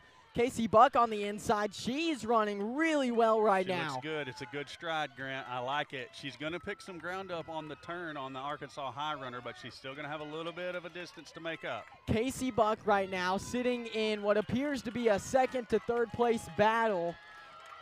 Casey Buck and Sydney Huff are fighting with, I don't even know who that is. Here comes the BB runner, though. Don't let her chase you down, Casey. Get there, get there, get there. Casey, I think she might have stayed ahead of BB, but it's going to be close. Sydney definitely got Sydney second. Huff got second, which is third. amazing. Yes, second. Arkansas High School gets first. Sydney Huff for Valonia gets second. BB snuck ahead for 3 with Joey Babel. Casey Buck right behind her, 0.06 seconds separating them as Casey Buck gets 4. Okay, Lady Eagles pick up 13 points in that event, though, and that's huge. That because is. as we were talking about earlier, you've got to, number 1, you've got to keep Russellville behind you, and number 2, you've got to pick up points on Lake Hamilton if you want to be in second place rather than 3rd. So what I say, they picked up 13. Yes, that will put the Lady Eagles ahead of the Lake Hamilton Wolves currently. And the Lady Eagles were projected to get 11 in the 400, by the way, Corey. So an extra 2 points. Everything so helps up a couple there. That's very good. So we got Kenan Bartlett in this next race. He'll be in lane 7. Boys side of the 400. Yes, Cannonball. Good eye, Steve. You know, yes, Didn't you get new glasses a few months ago? I did. They're helping. They're helping. Hey, you want to know something? You want to know something great? Yes. Totally unrelated to track, but totally related to Steve Austin. He looks at me like, "What are you about to say?" We're going through some old pictures and videos from way back in the day, looking because we've got a graduation party we're going to do for Connor tomorrow, week in advance, because we got some other stuff going on next weekend. Anyways. Crystal says, hey, come in here and take a look at this. And I'm watching, it's a couple of videos of some funny stuff the kids did. And then it switches to, like, it was either Callie's kindergarten graduation or preschool. It was a long time ago, let's just say. And it was going. And I said, wait a minute, stop, back it up. I said, who's that dashing young man in the Valonia Police Department costume? None other than a young Steve Austin, full mustache. Thanks for that, Corey. Appreciate you, buddy. Hey, you looked good, brother. I did. I had to take a triple I take. actually had hair, and it was kind of a darker color. You had, yes, it was darker hair. You had a very nice, neat, trimmed mustache. Yeah. You were looking svelte. Think about bringing back the stash. Bring it back. Do it. It won't be as dark. That's okay. Happens to the best of us. But yes, I remember that. I said none other than a young Steve Austin watching the young kids come in to graduate kindergarten. And now they're graduating. They're Yeah, now set. Callie's. They're now, ready, and they will take off on the 400. Cannon Bartlett in lane 7 for the Eagles. Sorry to cut you off, Corey, but we do have a race Hey, we're going talking on about now. me, so hey, That's okay. true. Callie's a senior in college now, Steve. If That that is doesn't make you crazy. feel old. Cannon Bartlett in lane 7, ahead of the pack right now, but looks like there's a runner on the inside gaining he ground. is flying. And It there's that curve that's going to help him out as well. Looks like a Marion runner, possibly. I think it might be Marion. I think you're correct. Cannon Bartlett on the outside He's going to have to make up some ground here as he's on the outside lane around the curve. I don't know. Not He's falling back. Not a terrible position right now for Cannon Bartlett. It's going to be a final 100-meter push.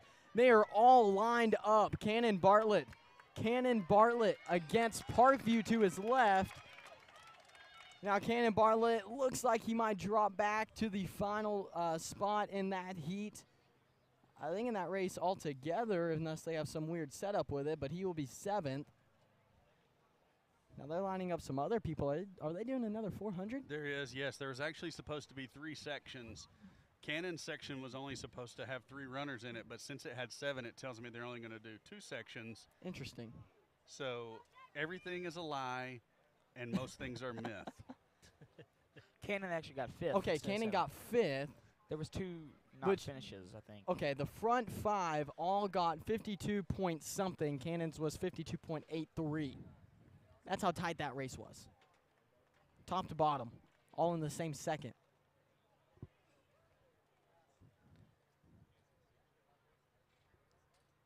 Next up, we've got, I don't believe we have any Valoni Eagles in this one. We do not. We got Chase Dew from Lakeside. Yeah, you know, Cannon looks like he ran out a little gas there, but place he didn't run out of gas on is the football field this year. And did an outstanding job there. No, you cannot catch him on the football field. I saw a lot of fast people try man. it, and I didn't see one succeed. No. Outstanding job this year in football.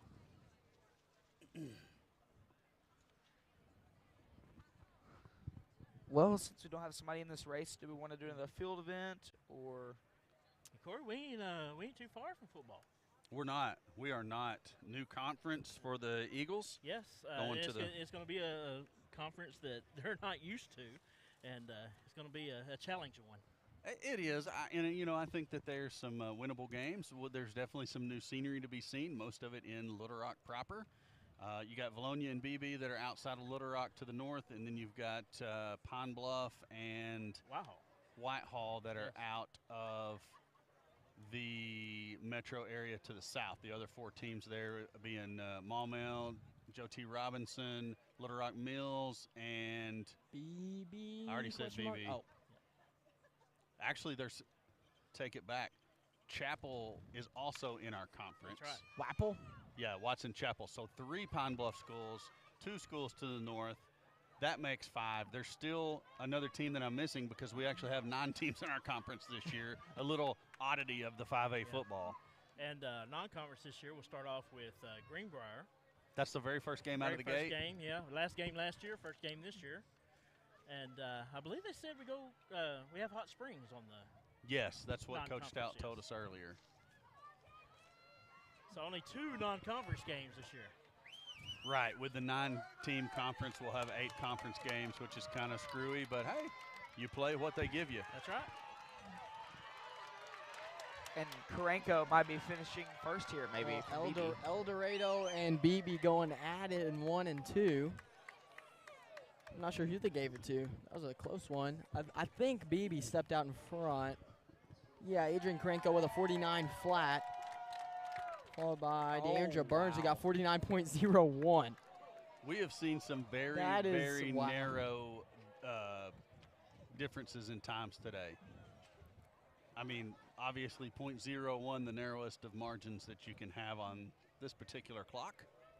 That was one that Lightning McQueen, if you stick your tongue out, you might have tied that one. True. People actually, there was actually a tie this earlier today, wasn't there, Grant? Yeah, in one of the prelims there was. Yes. I wonder what they would do, because it's not like hand timed anymore. Those are ye old days of old.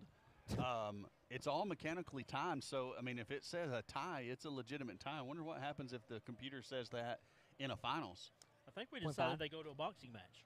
Yes, that's why they weigh them at the beginning. Where's Kenny Bartlett? We need to fill him in. We've solved the issue of why they weigh the athletes. But no, seriously, I wouldn't know how. I guess a flip of a coin, maybe. All right, guys. Okay, no, that has been scored. for some reason, we have not. I need these people to update because I know the Lady Eagles have overtaken the Lake Hamilton Wolves currently, but it's not reflected on the live results yet. So live results not quite so live. Could you say that you, Corey, are what someone call an angry boy? Oh, no. No? I'll be an angry boy on my drive home tonight after I've been awake for all those many hours. Yes. As will Steve after I take control of the radio. Well, that's for sure. I won't be as angry about having a red-faced sunburn as you guys will, though. Oh, my gosh. Because I'm the man of many hats. I'm gonna be I don't know. I think I am. Steve, do you want half of my paper shield? Because I have a lot of papers in it. Sure. There you go. All right, we're setting up for the 300 hurdles. On the girls' side, correct? Correct. We've got Jada Young in heat number 1. If it goes down the way that the book or the program was printed, and then we will have Lexi Heston in heat number 2, both with an opportunity to score points. Lexi definitely looks to be in point scoring contention. Jada's got a little bit of work ahead of her to score, but Jada's done a lot of events today and given a lot of effort, and I fully expect the same effort in the 300 hurdles. Now, my question is, where are we starting? Because I don't see any runners. You'll start on that side over there. He's by the pole vault. So you got to start with the. You got to get through the cage. You think where the finish line is, then go backwards 300 meters. You think I would have the intelligence to do that? But Well, I mean, I can chisel it out in stone for you. An easier way than backing up 300 would be if one lap around the track is 400 and we're only going to run 300, just start at the start line and go 100 ahead, and that's probably where they're going to start. there's math that I apparently have not yet had. 4 minus 3. 4. It's too much. No, It's no, too much. no. It's not 4 minus 3. It's 400 minus 300. You know, that's big jumps. there, Oh, Grant. my goodness. Oh. What Yeah, if for we the have- senior walk, we got to walk through the primary and elementary school. I did not see Connor there. Oh, that was below the belt. I'm Wow. sorry, Connor. I'm riding home with you, and Carl will not be riding home with us. Carl will be chunked out the window. Carl's going to take flight, he says. Carl So- did nothing wrong. I know he did nothing wrong, but it'll just make you feel bad. Hey, guess what? Jada Young is off to a start in the 300 hurdles. A good break. She She's reaches on- the hurdle first. Yeah, she's one of the first ones at the hurdle. Now she's fading away from El Dorado just a tad, it looks like, as they hit that hurdle at about the same time around the first curve.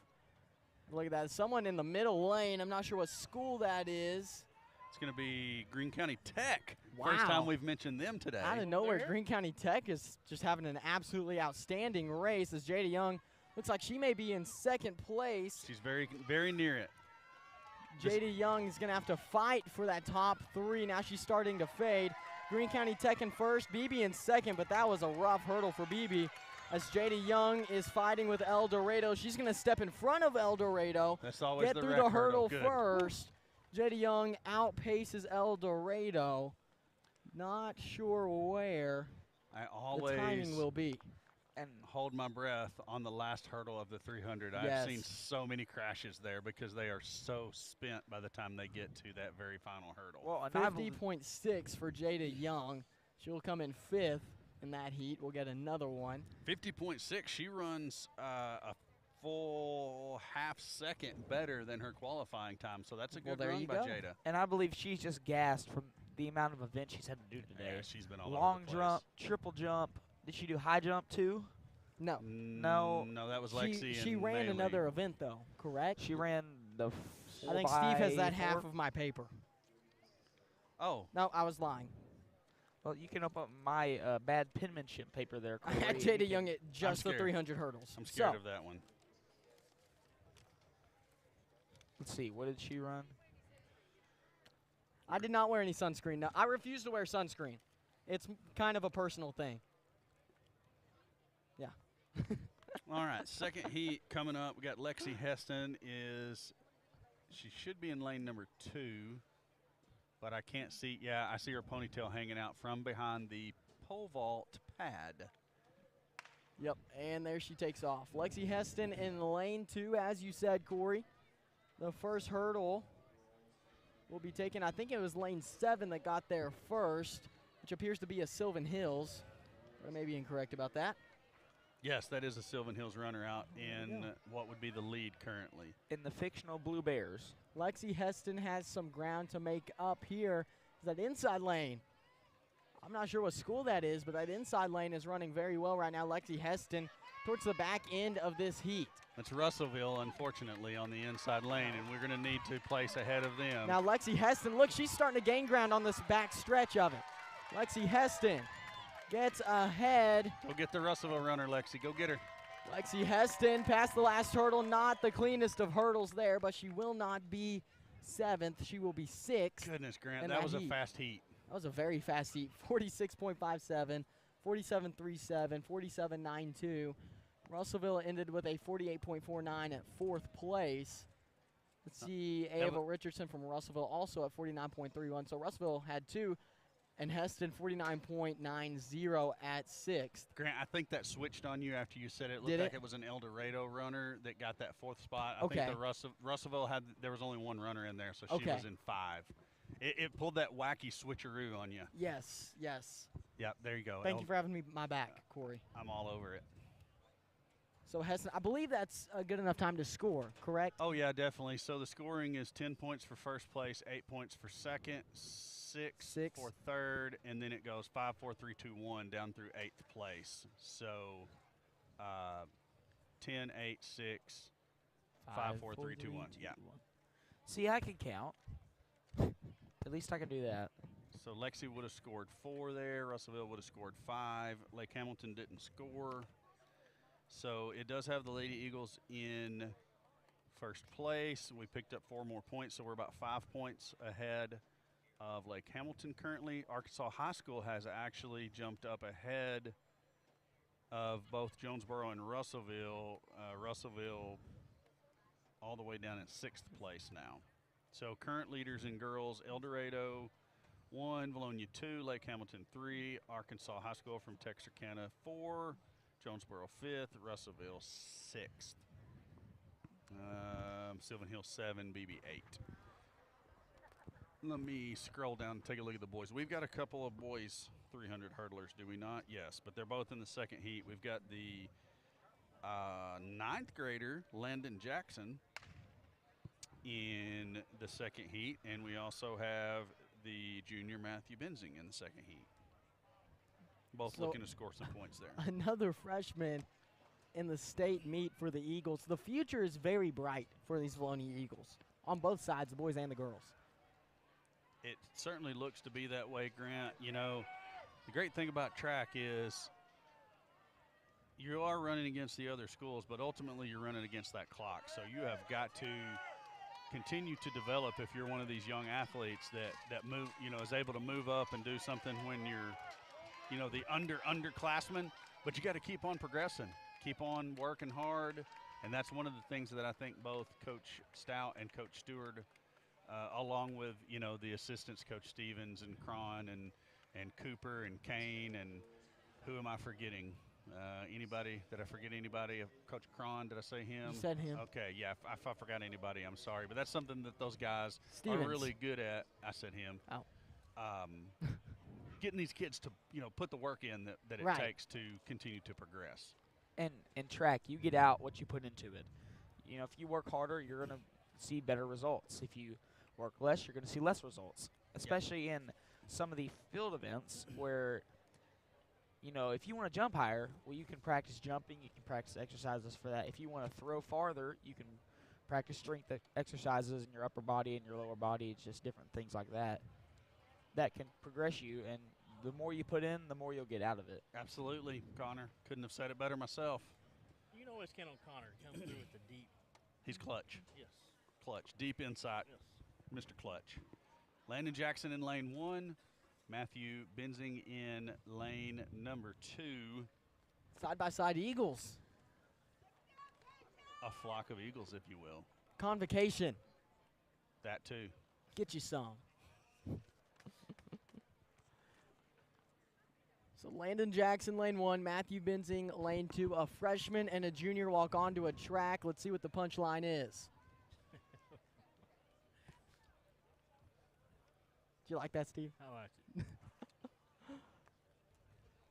Come on, gunman. Runners are on their marks.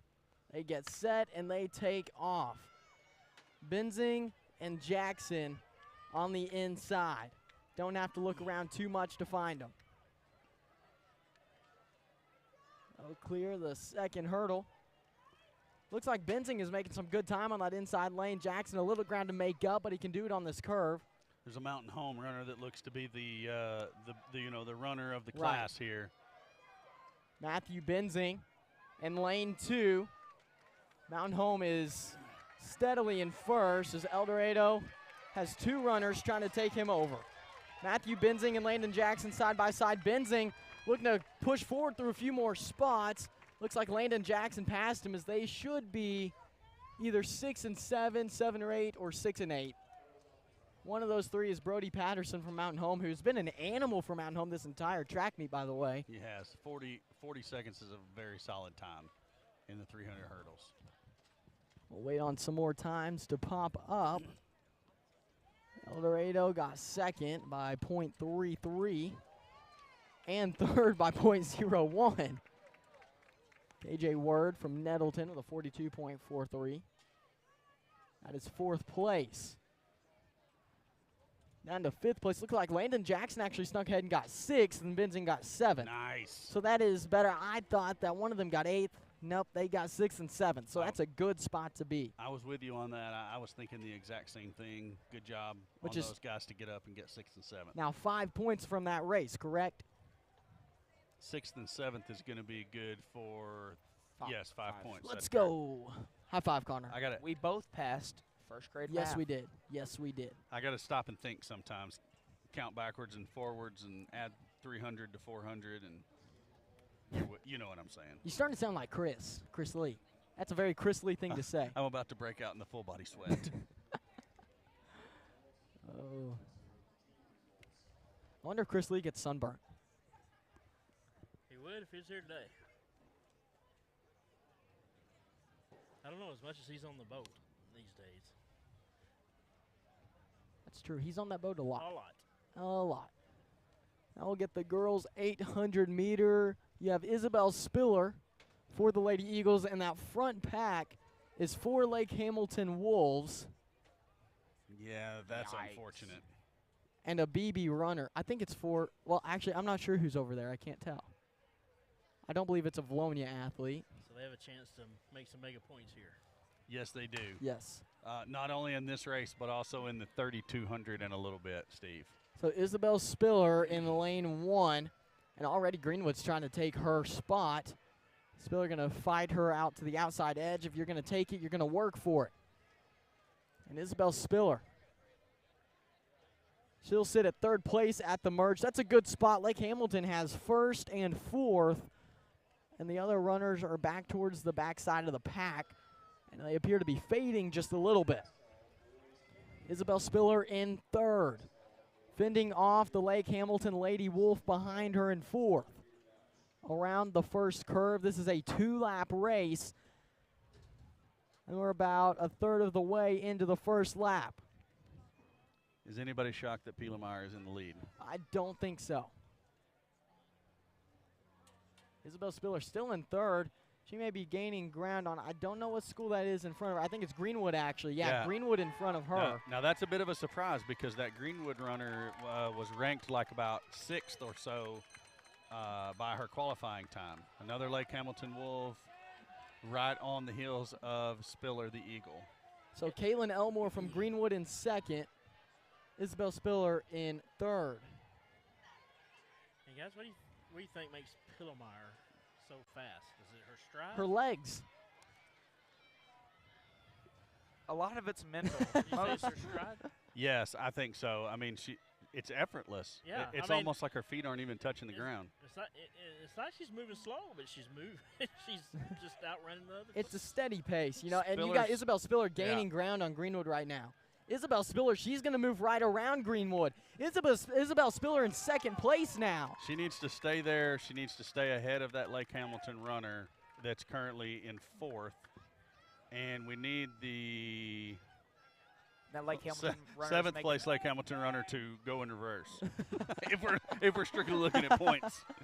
Olivia Bielemeyer well ahead for first place, but Isabel Spiller ahead of the pack in second Looking place. good. Great job, Isabel. Isabel Spiller ahead of the third place Lake Hamilton Lady Wolf, ahead of Greenwood, and ahead of Paragold, as Isabel Spiller gets second place in the 800-meter race. That's 8 points for Valonia.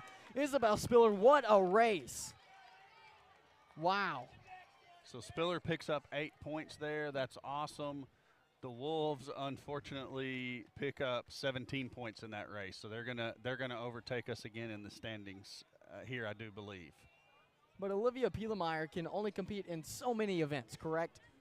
Correct, 5. but she's also in the 3200 coming up, if I read my papers correctly. And we have nobody. She definitely is in the 3200. Yes. Short I lap think that over is field. her event. Do we have anybody in the 800?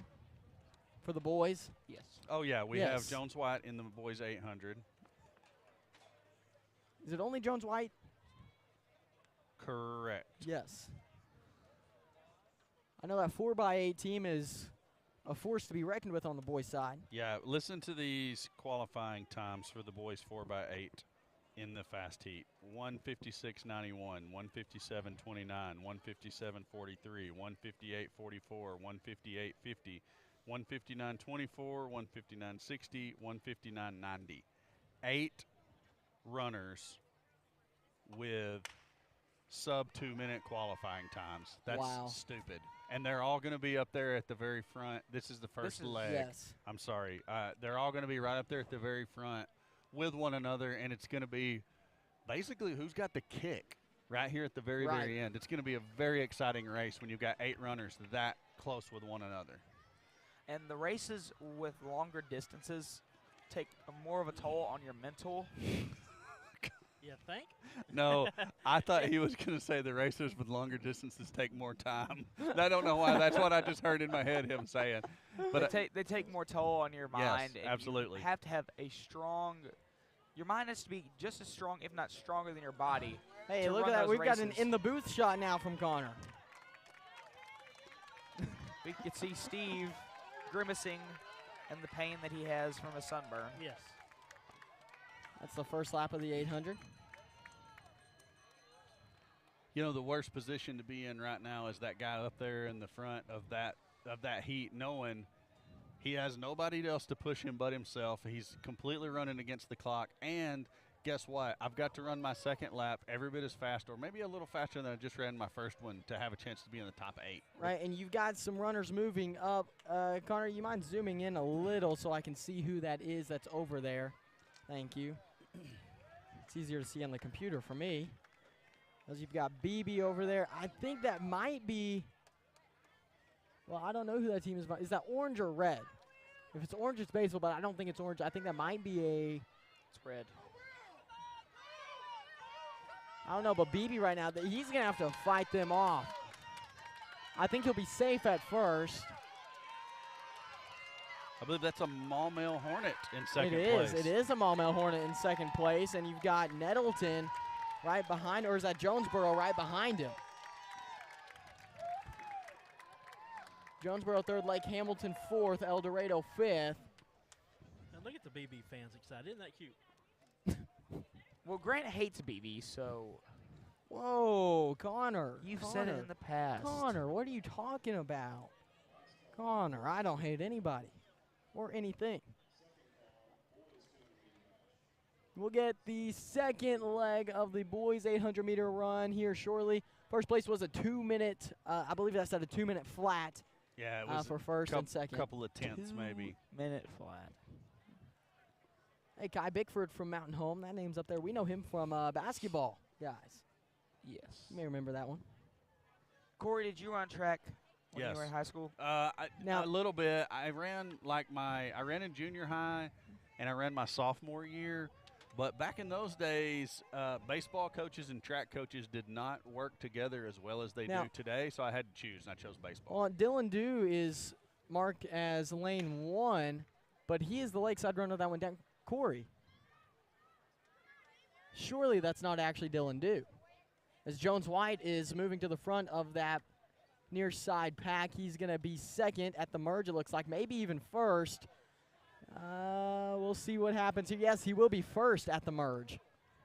And I don't think that runner on the outside that's currently in second is, well, maybe he is predicted to be a factor. Let me see if I can figure out who that is. Jones White in no, first. I believe that's a Maumelle runner, and he was predicted 10th. So we'll see what he can do as the race progresses. I like seeing Jones out there in the front. Well, is Maumelle not the team that's moving up to 9? Do you see who I'm talking about?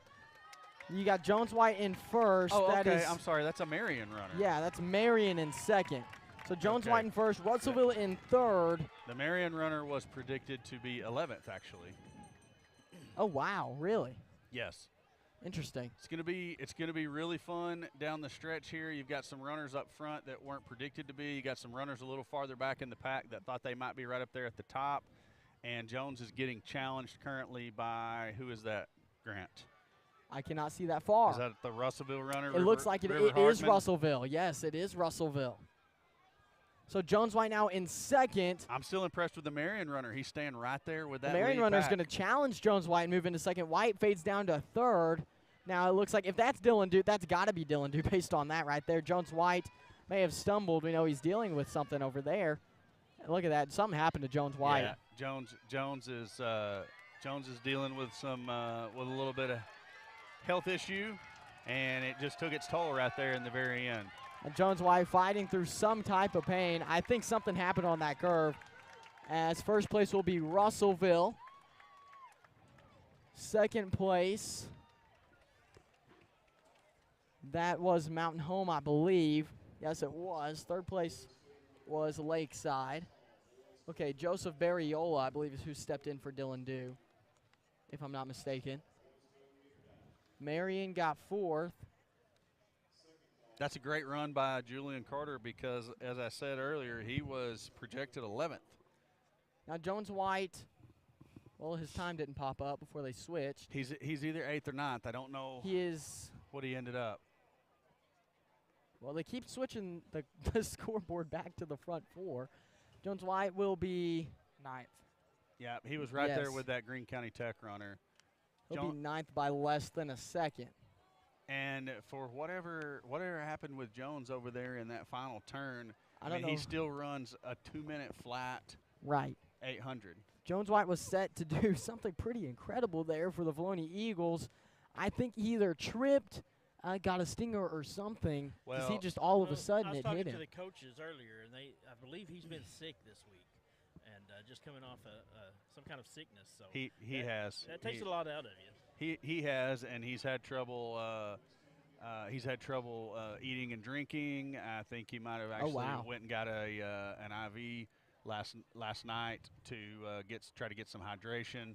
And I think that's probably what we saw take its toll on him is just what he's had going on this week. But hey, with all that said, he can still run a 2-minute flat 800. That's just stupid. And it's not the first event he's ran today. He ran the 4x800 earlier. Had a really good split in that. And he's in the 4x400 later, I do believe. He is. I think, he is in the 4x400, actually. I know that for a fact. Actually, no. I'm sorry. He is not in the 4x400. Oh, maybe that was earlier in the year then. I think he did run a 4x400, somewhere. But if we stay with the same athletes that we turned in, it'll be Austin Walls, Clayton Jones, Cannon Bartlett. Oh, I have to read all of the names on the list, Grant, because in the anchor leg would be none other than Jones White. There we go. Okay. Or White, Jones, as it is listed on my paper. There you go. Next up is the girls' 200-meter dash. Do we have someone in this? That was one of those ones where they ran qualifying times, and I never saw the – let me switch up my spectacles here. because I never saw a final list on that. Okay. So let me go over here and check and see. And I certainly can't see all the way across to the other side of the track. Oh, also the online scoreboard was updated. Okay. El Dorado with 97 still. They really haven't moved much recently. Lake Hamilton with 63.5. The Valonia Lady Eagles 55.5. And Arkansas High School with 43. I do not like your update.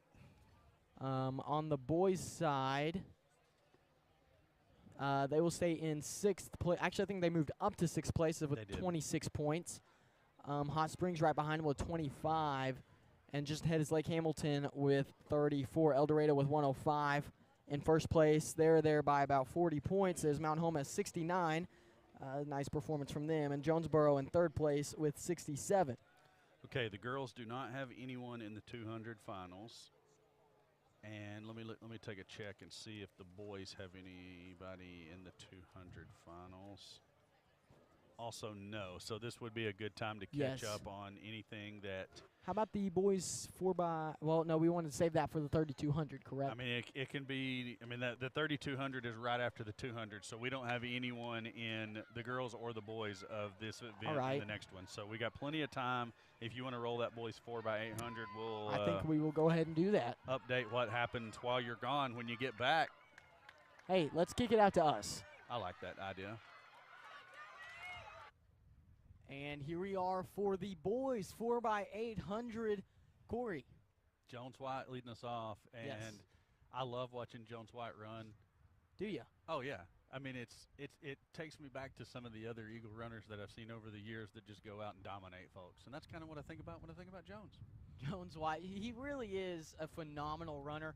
Quite the basketball player as well, Corey. Not too shabby on the hardwood, I will say that. I will agree with you. Not too shabby at all.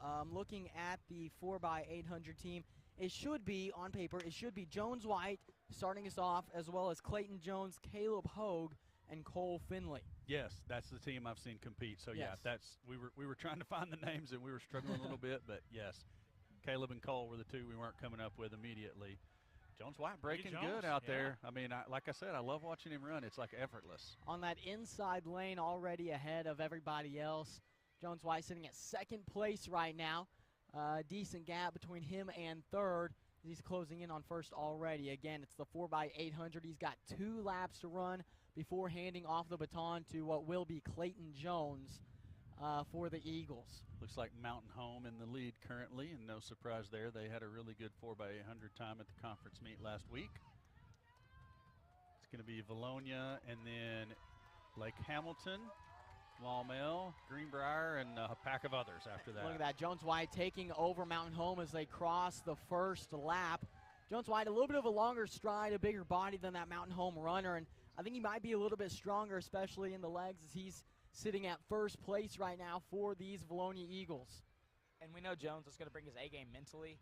He'll be there in his mind. He'll know what he has to do to get his team to 1st place. Absolutely. Jones White now, he's stretching that lead against Mountain Home. Jones White, look at him striding down the side. And that doesn't look like he's really struggling right now either, Corey. He may have a good kick in him. No, the good thing about the way the state meet is set up is a kid like Jones White that's going to run a couple of events, and he's got to really give it all. He can give it everything now and go rest up and be ready for those other events later today trying to score points for the Eagles. And guys, talking to the coaches earlier, I believe he's coming off being sick. Now Mountain Home looking to make a move on Jones White. Jones White trying to fend him off.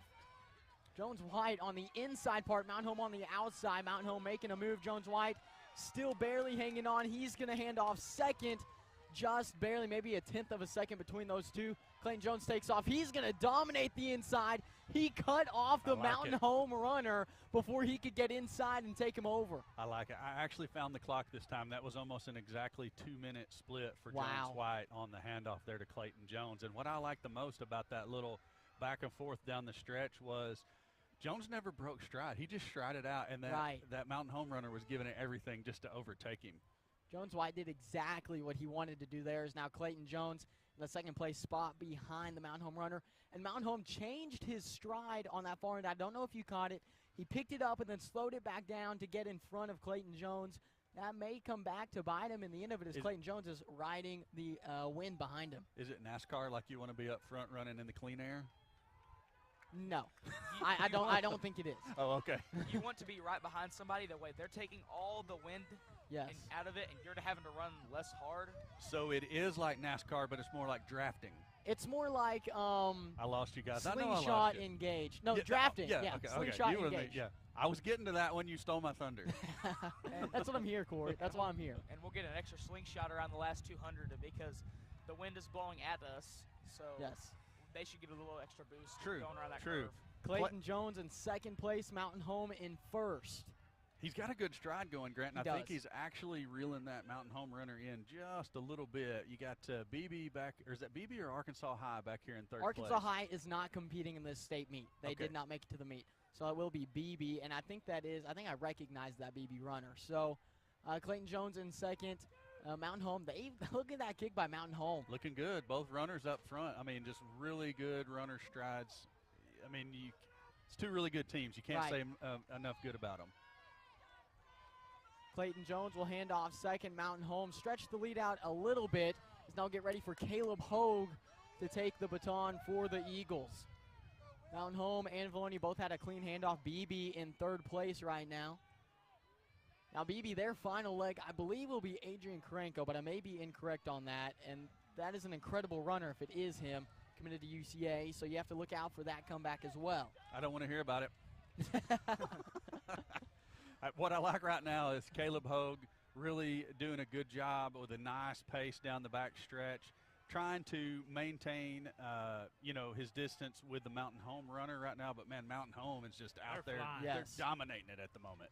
And he knows he can't just try to make it up in the last 200 meters. He has to make it up through this whole next lap because it's Yes. such a great distance. It's probably about a 25-meter distance between the two. He has to make up some before he gets to the last 200. All right, so that's certainly a gap that we want to discuss and be concerned with. But what I like more is the gap is growing between Caleb Yes. Hogue and the BB runner versus on the previous leg. And I saw it, Adrian Karenko not in the 4x800 for BB. So we should be safe there, but again, don't want to count anybody out of this. That's We've right. seen a lot of comebacks in track meets. Because if it's not the runner that you talk about, you don't know who it might be. Maybe it's someone Right. just as good or almost as good. Yes. Caleb Hogue on the far end. Mountain Home still a good lead ahead of them. The Mountain Home Bombers are just flying right now, Corey. They are. I mean, they're on a pretty good tear right now. I'm trying to do some mental math, and it's not working very good. But their pace looks pretty sharp at the moment. Yes. I'll know more when they hand off here because I can do that math. Almost a good 50-meter lead for Mountain Home. Looks like Caleb Hogue may close it in a little bit in this final kick. Mountain Home finally slowing down. Caleb Hogue, he's got to stretch those legs out, get that stride going. Looks like he will. Caleb's stride looks a little cleaner than the Mountain Home runner down the It final does. stretch. Looks like he's not laboring quite as much. Cole Finley going to get his opportunity to go and try to close the gap on the Mountain Home runner. We'll see what Cole Finley has got in this race.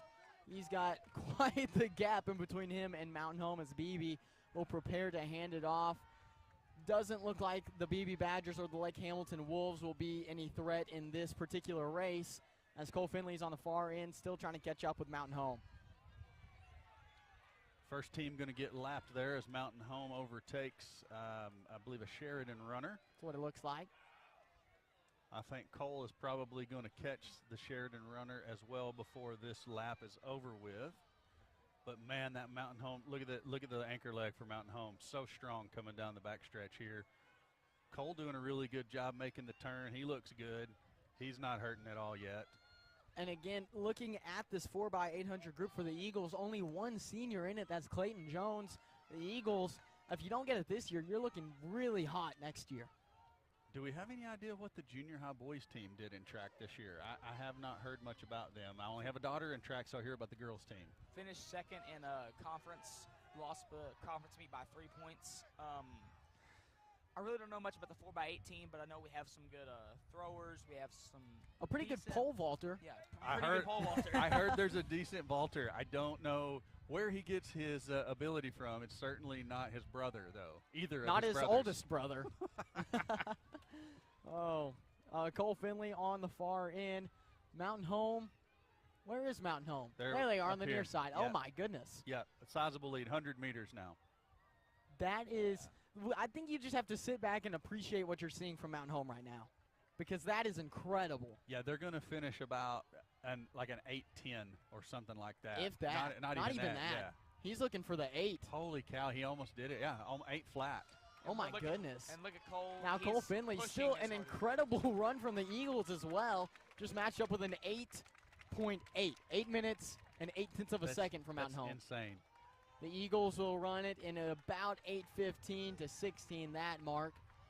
We'll see what the official time is. 8:15.59 for the Eagles. Cole Finley, the anchor leg, did a great job of holding that second-place spot for Valonia. Just not much you can do against an 8-minute flat time. It's kind of like that girls' race. It's like, what do you do with that team that's out in front, other than just appreciate the ability? Exactly. Did BB drop down to 5th? They did. Lake Hamilton got 3rd. Russellville got 4th. BB 5th. Little Rock Christian 6th. Maumelle 7th. And the Greenbrier Panthers coming in at 8th place, running, well, the time disappeared, so I'm not sure. Well, that's okay. Oh, there we go. So 8:39.24. your Eagles 4x800 team puts 8 points on the board Yes. for the team scores. We'll see how that stacks up throughout the rest of the day. Can't say enough good about Jones White, Clayton Jones, Caleb Hogue, Right. and Cole Finley. Outstanding effort, fellas. All right, and with that, I believe we will send it back to us and be right back.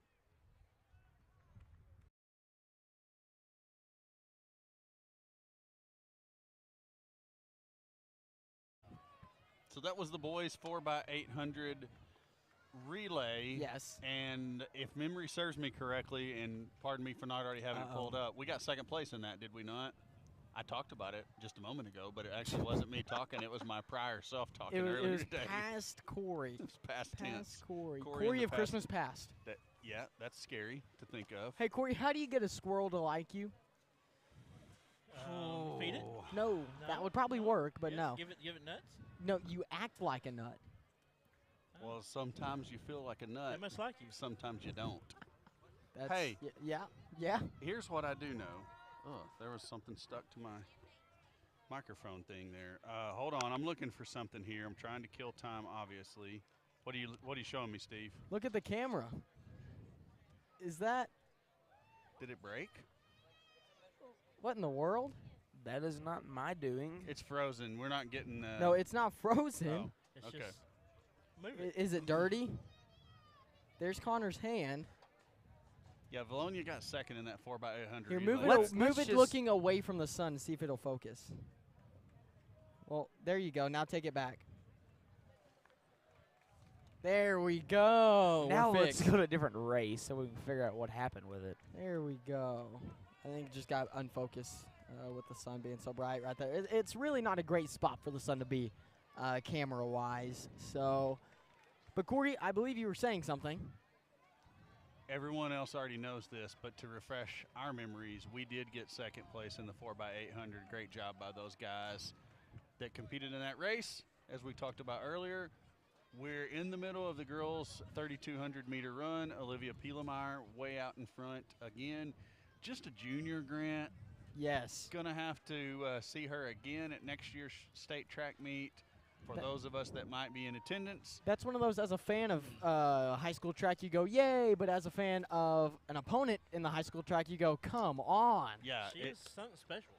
it's like some of those those football players that the Razorbacks play, and it's like, haven't they not been playing for like 10 years now? You know, the ones that you're just like, oh, you got to respect the talent, but you're like, come on, man, go on somewhere else and terrorize someone else. Right. Okay, so we've got a few other things to bring you from earlier today. We're almost out of events to show you that Eagle athletes participated in, but we definitely want to get them all in, as, again, we didn't have a girl qualifier for the 3,200-meter run. We also do not have a boy qualifier for the boys 3,200, so we've got a little bit of time to kill. The state championship and state runner-up trophies have made their first appearance of the day, though, Grant. Interesting. Connor, Interesting. do you want to get a shot of that potentially? If my camera is not blurry, then I will get a shot of that. If only the guy in the green shirt could slide gently to the right. Wow, Corey, you are magic. It's like I used the force. All Those right. are so cool, aren't they? They are. Pretty neat trophies. You know, they changed them up about what, 8 or 10 years ago, and have been Yes. using that format. I do Really like nice the old trophy. ones slightly better, though. The ones that are in the shape of the Yes, state. I think that's so cool. Yeah, a little bit of retro action there. Maybe they'll Mhm. go back to that in another year or two. So we got a couple of events here that we want to show you, Grant. What are you thinking we're going to come up with first? Why don't we jump over? Get it? Because we're going to long jump with Cannon Oh. Bartlett. Cannon Bartlett's long jump. Yes. He went out, did a great job. I videoed the long jump that you're seeing on the screen now. I think Cannon was a little bit more pleased with his results in the long jump as opposed to what he was in the triple jump. He went out and jumped a 20-foot 7-inch was his best mark. Not good enough to score points, but good enough to be in the top 12 of the 5A state track meet. And I really appreciated watching him soar like an eagle over there into the sand. He did. He Yes. took flight. He did. He did. He really did. And Corey, you covered another event as well. Why don't we move over to that one? That's Dalton Ellis Okay, at so the discus. here's the thing, and I can't see if the video is up just It is. yet or not, but I was down at the long jump pit. I had just gotten the video I shot of Cannon that you saw, and I looked down, and Dalton Ellis and his flowing golden locks are standing like in the like the next position up to throw, and I'm like, oh, I better hustle down here and get this. Well, admittedly, I've never watched a discus event ever. As many track meets as I've been to since my kids have been going, I've never, because we talked about how nice it is that it's compact here and everything's close. We don't have to chase it all over. Discus is usually off some hike somewhere else, and Right. Steve goes and does it, or whoever, because I always had participants in one of the vertical jumps, like Callie or whatever. Right. Anyways, when Dalton steps up and thinks, okay, it's like every other event. He's going to throw one disc and then he's going to go rest for a minute. Nope, he has 3 discs ready. Bam, bam, bam, throws them all. I think the one that I chose to show you was his second throw. It looked like a really, really good throw from what I know from the discus and what I've talked to a few other people about. I enjoyed the flight of the disc on that particular one, so that's why I sent it in. Dalton Ellis, only a freshman coming in here competing for these Eagles. And I'm trying to get to where I should have been already to tell you what his mark was. But his best throw was a 113 foot 1 inch. Not quite good enough to score any points today, but good enough to place in the top 15 of the 5A state track meet in the discus throw. So congratulations, Dalton Ellis. Again, just a freshman. Only his second time throwing the big boy disc, as Connor alluded to earlier. Yes, yeah. The junior high disc is 2.2 pounds, and then the senior high disc is 3 pounds, so a little bit bigger. Yeah, so he throws it last week in conference and then throws it this week in state. Very Right. little time to practice with the bigger disc, but It's just Olivia Pilamont. Everyone else is like breaking down by the end, and she's still. That's her starting pace, guys. I believe that's her final lap too. It is. She must run like every day. That is insane. Anyways, to finish my thought on Dalton Ellis, great job stepping Yes. up, competing. Freshman. A lot of years left to score some points for the Eagles. Yes, and I know a few things about disc. I did some disc last year in 7th grade. Not much this year because I wasn't very good at it. But all I know is that you need to have, on that disc, you need to have a 50 to 60 degree throwing angle, because if you throw it too low, it won't get the right wind underneath it to go as far. And if you throw it too high, it'll get too much. So you need just the right amount, and it's really hard to get that. But great job for him for trying and just doing a great job here in the state tournament. I like it. I like it. And I want to piggyback off of something that you said about you've not been able to watch the disc throwing in the past because it's been far from where we broadcast from. Here, I have to give props to Van Buren. Everything is right here. I mean, you don't have to go out of this stadium or whatever to go to an event. Everything is right here. I mean, it is a track I mean, stadium. Yes, you can literally sit here in the bleachers and see every event. Yes. Yeah, you're not going to get the best look at it, especially if you're a parent of one of the athletes. You want to be up close, but you can see it happen if you want to sit right here and watch the whole track meet. It's a stadium built for track. Yes. It's similar to what you would think like a smaller college would have. And even on the ends where you have the high jump and the pole vault, they have spots for you to set up lawn chairs to get a little bit closer to that event and get a better angle of it too. So it's very viewer oriented. That's if right. You will. Yeah. You know, Siloam Springs track is also their track facility is very similar. It's set up. I think it's also on like used to be their football stadium. Yes. But they've moved the football field out, and same setup. It's for Right. track only, and actually John Brown University uses it for their home track meets. Oh, really? As well. Yeah. Wow. So yeah. Something different to see when you go to a track-only facility because we're used to being in football stadiums that also have track, and that's what we're talking about. We got to hike outside the stadium somewhere to go see shot and discus. And since we're giving Van Buren pats on the back, I also have to give them a pat on the back for their hospitality room because it has been very good today. It's almost as good. Oh, I don't know. Almost as good as It rivals it. It rivals Clinton. it. Yes. Okay, so as someone who has been to the Clinton hospitality room since you guys have been there, I don't know if it's under different leadership or whatnot, but my opinion, because I've been to both. I've been to both this year. Don't do it. Don't do it. I've been to both Don't this say year. it.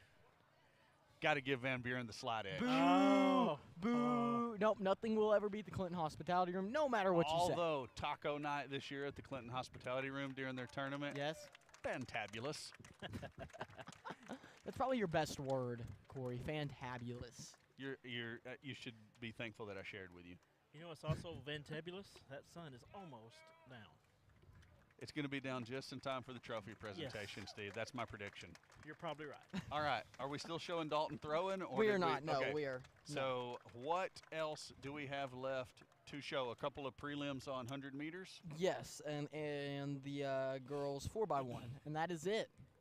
All right. Well, let's hit the 100-meter prelims. How about? Unless you already had something else keyed up I here. did not. That is not what I wanted. Uh-oh. Let me go over here. Give me 1 second before you start that so I can tell you who is in what. Never mind, just run it. I know we Okay. had a runner. Jada was in the first heat, I do believe. Yes. And we are back now for the 100-meter dash. Jada Young, I believe she's in lane 8, correct, Corey? Yeah, most awesome lane possible for our broadcast Yeah. position. Yes. I know Terrible. Steve's looking forward to this one. Steve, I believe threw a hissy fit when we told him where she was lined up. Understandable. I'm a fan of hissy fits, but we are in a crowded area. We are outside today. Steve gets that way from time to time. And the we're off. gun is fired. Uh-oh. I can't tell anything about it. Well, nothing. You know what I don't see? I don't see a Valonia runner in this heat, but it looks like El Dorado will be in first place. J.D. Young is still over there. Okay. Yeah, she'll be in the next heat. And she's going to move to lane 1, so forget everything we just told you about everything. That was No. El Dorado in first, Maumelle in second, and Cersei in third, 12.61, 0.64, and I believe that was Okay. 8.84. Yeah, there's a Whitehall runner that scratched. So Okay. to our credit, we're working off of the start list that was turned in before the meet. Coaches can scratch athletes Yes. prior to the start of events. So that's what happened.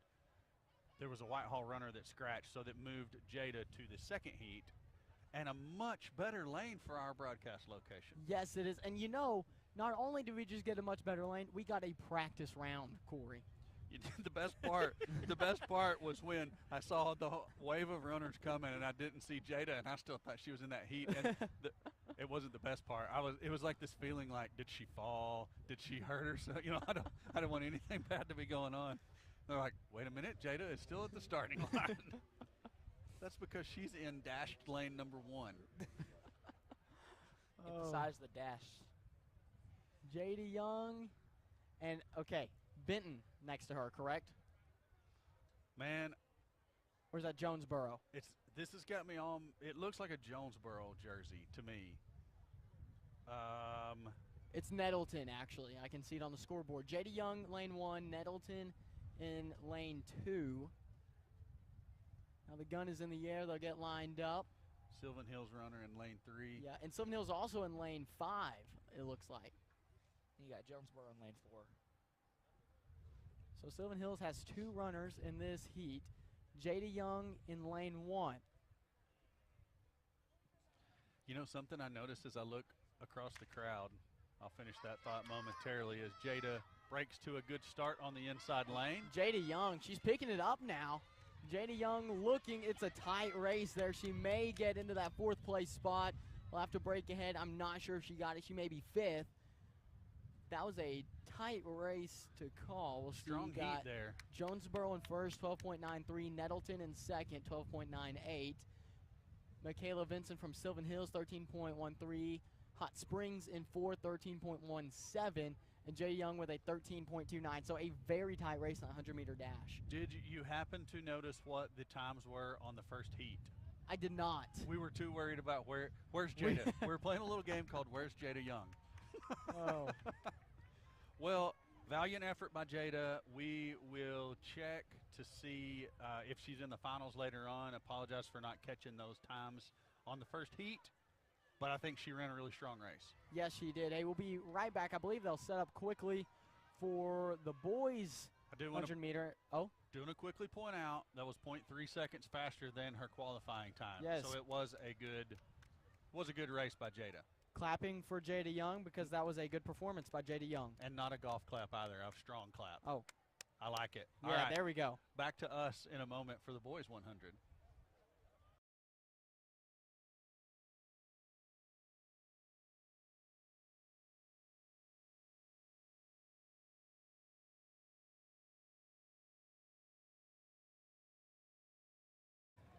And we're back here, Corey.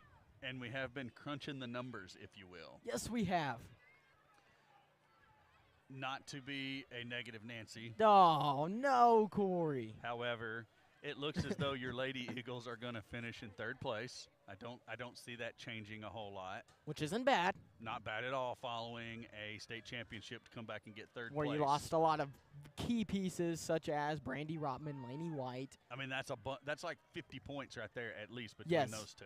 And as well as, the name slips my mind, runner, Shelby Duncan. Yep, she was good. She was good, yeah. Anyways, the boys, honestly, I didn't get far enough down because I got hung up in what we were talking about, which we said El Dorado is running away with the girls. I don't think anybody can catch them, even come close. But on the boys' side now, El Dorado is done. All of their events that they've got runners in that can score points are scored at 112. Mountain Home is sitting right behind them in 84. There's a wild scenario where Mountain Home could tie El Dorado for the state championship. And what has to happen for that? How does that work? Okay, so in the race that's going on now, which is the 3,200, the Mountain Home runners have to finish 1 and 2.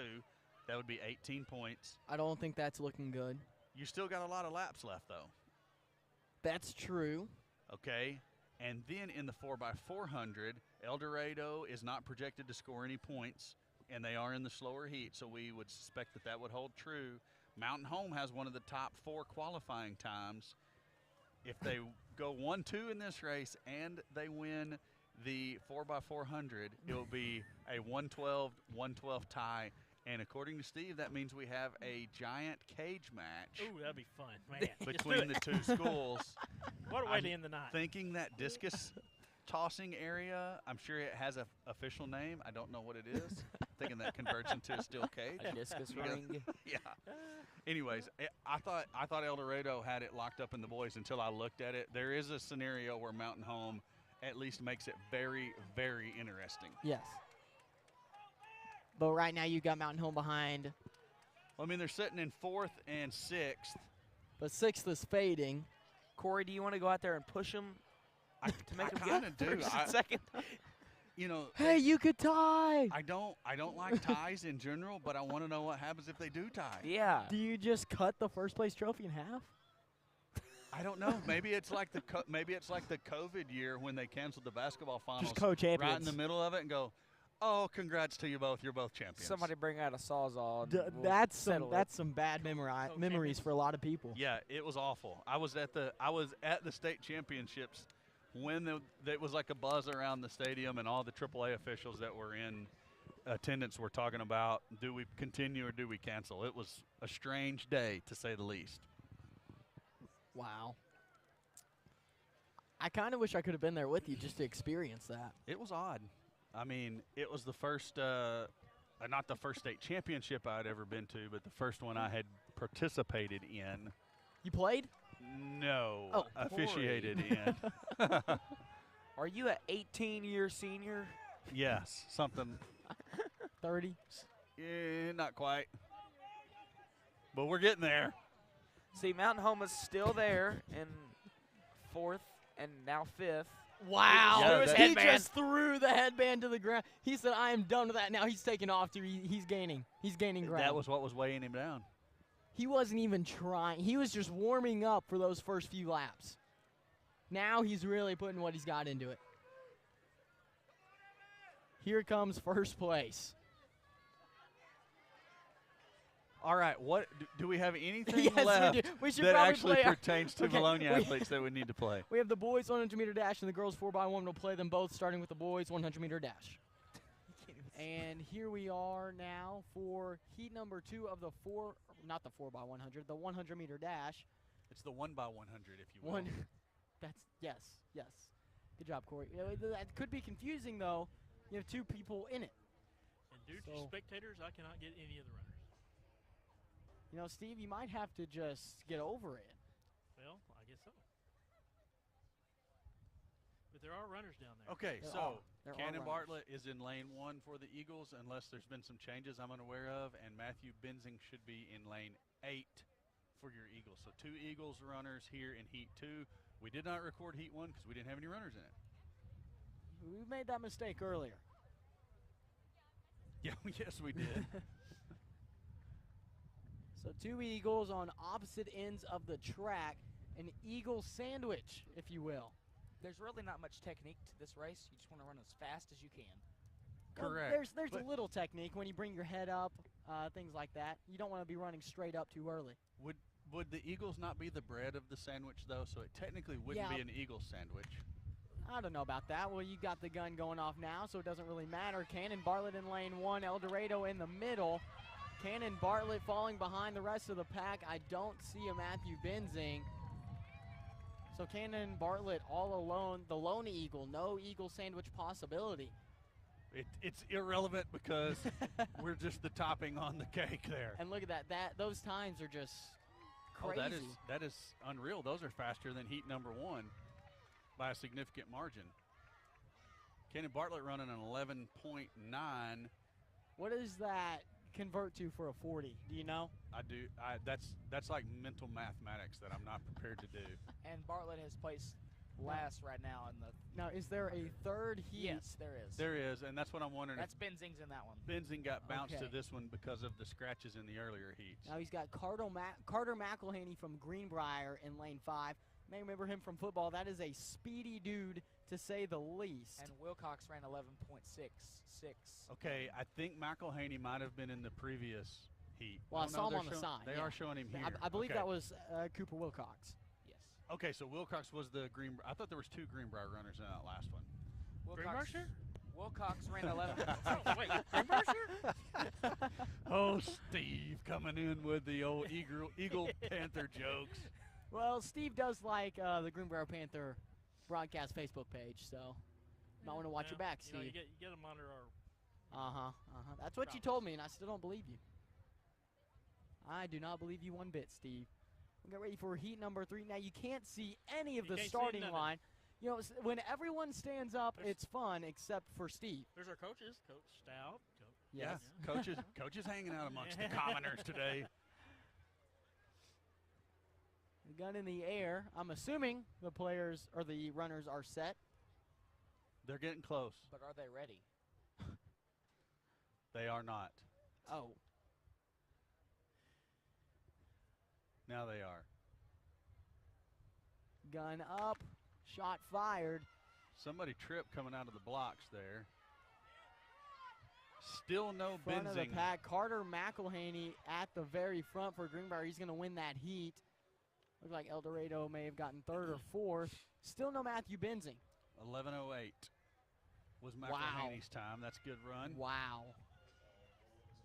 McElhaney's going to have a chance to make some noise in that finals tonight. Yes, he is. Because that's, I mean, 11 flat was the best time. We thought Heat 1 was fast, and it was 11.18, right? Yes. So, hey, look at that. Look at that. All right, we'll be right back as we take it back to us. What else do we got? Where are we at? And we are back for the 4x1, the Eagles in lane 1 here at the starting line. Now, running in this race should be Abby Wirtz, Savannah Garrett, Adiah Kate, and Allison Benzing. It looks, I believe that's Allison Benzing in lane 1 ready to get us started. But again, that is the back of her head, so I'm not certain.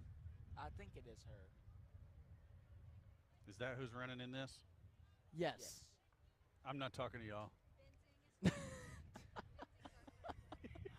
Well, thanks for letting us know, Corey. Even though I was talking to you in your ears, I wasn't talking directly to you. I've got help to my left here. Oh, Is that not Savannah down there? Well, it's the 4x1. Well, we can't help you with that because you're not talking to us. So this is one of the more exciting races, one of my favorite races, Connor, the 4x100.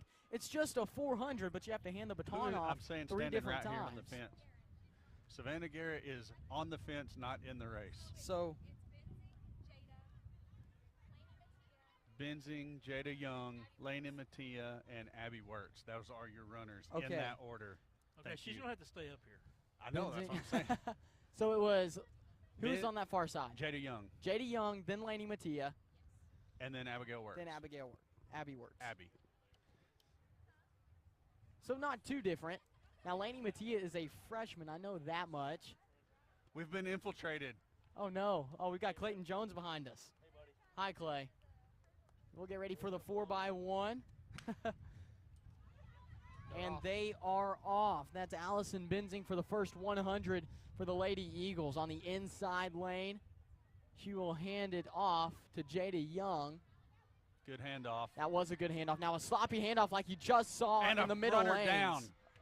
She got the handoff and then fell, but sloppy handoffs on the 4x1 can kill you in this race as Jada Young now will hand off to Lainey Mattia. Lainey Mattia off on the inside lane still. She'll hand it off to the last runner, which is Abby Wirtz, the anchor leg of this 4x1. The Lady Eagles not in first as they finally get the handoff to go. Now you can't see a thing if you're on the broadcast crew. Abby Wirtz on the inside lane. A pack of a lot of schools. That's 4 schools ahead of the Eagles. Abby Wirtz having to fight for the 5th place spot. I think she fell back to 6th. That is a tough race right there. And here's what you want to know, Corey, when you see that race. Look at how many seniors win that race.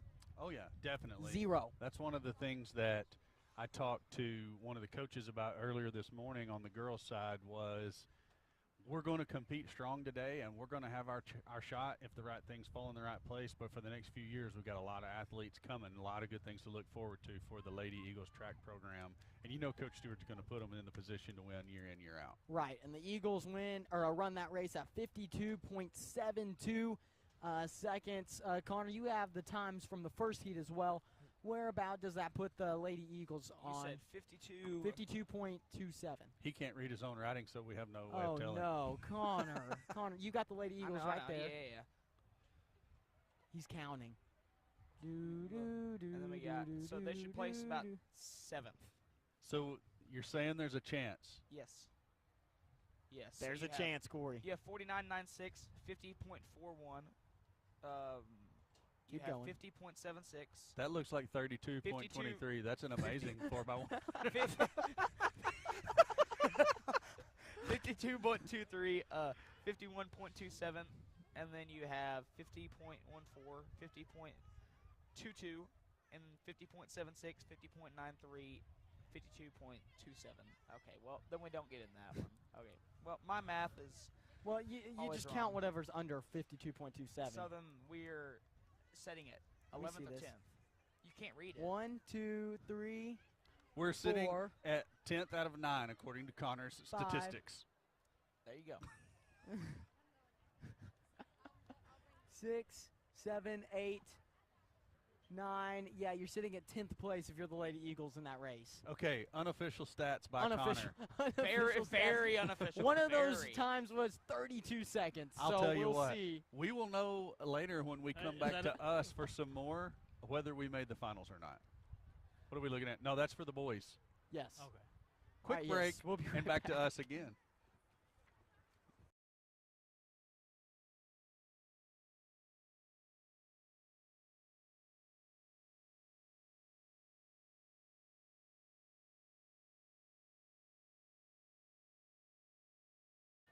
And we are back now, and we're just talking, Corey, about the scores. Crunching the numbers. You know how we do. We are number crunchers. I'm an economist. Fun Well, fact. It's gonna sound funny to people that we're now talking about crunching numbers, but all day long we've not been able to count and Right. or remember anything. Or read. Also true, Or right. obviously. We need to hold this up for a visual aid. That's. Can we put that on? Actually, I want to put that on the screen Yeah. here. Hieroglyphics Here, upcoming. zoom it out, Connor. Zoom it out so we can get. This is Connor's right. Is it clear? Yes. If anyone can decipher that, Please tell us what he was trying to Pull- tell us there. Put it in the I comments. think that's aliens trying to speak to us. I think I deserve an extra large shake from Brahms. you know, No, you deserve from a all the writing hate class. I've been getting. I think Miss Rebecca Stout is here somewhere. She will teach you to write. Okay, so back to the number crunching. Lady Oh. Eagles still sitting in third place. There's not a with only one event left, and we're probably gonna we should score points in the 4x400 relay. Yes. There's not a chance for us to catch up to get into second. El Dorado has already started celebrating because they figured out that they have won the girls' side for sure. But Arkansas High School is sitting only 2.5 points behind us. Our 4x400 time and their 4x400 qualifying times are See, where's Arkansas High School at? They're running with us, aren't they? within 3 seconds of one another. This is still the first heat. Yeah, they'll be running with us. Okay. Yeah, so we're both in the second heat. So we have to, if they get first, we have to get second. If they get second, we have to get First. So beat, tie, or only get beat by one is what you're saying. correct. We've got some work to do to stay in third place here is what I'm saying, because Arkansas High is right on our heels. This is going to be a hotly contested race. Really need to root strong for the Lady Eagles at home. Runners in the event for Valonia not listed. I definitely see an Emily Shannon out there. I know you're going to see a Casey Buck in this race. And I hope she runs like He a looks deer. like you see a Sydney Huff. Nothing runs like a deer, Steve. Sid Oh, does. man. Yeah. Sydney Huff, Isabel Spiller down there, Yep. Casey Buck, Emily Shannon. and That's Emily your four. Shannon. So I just got a text from my brother, and he said, "Did my handwriting get worse?"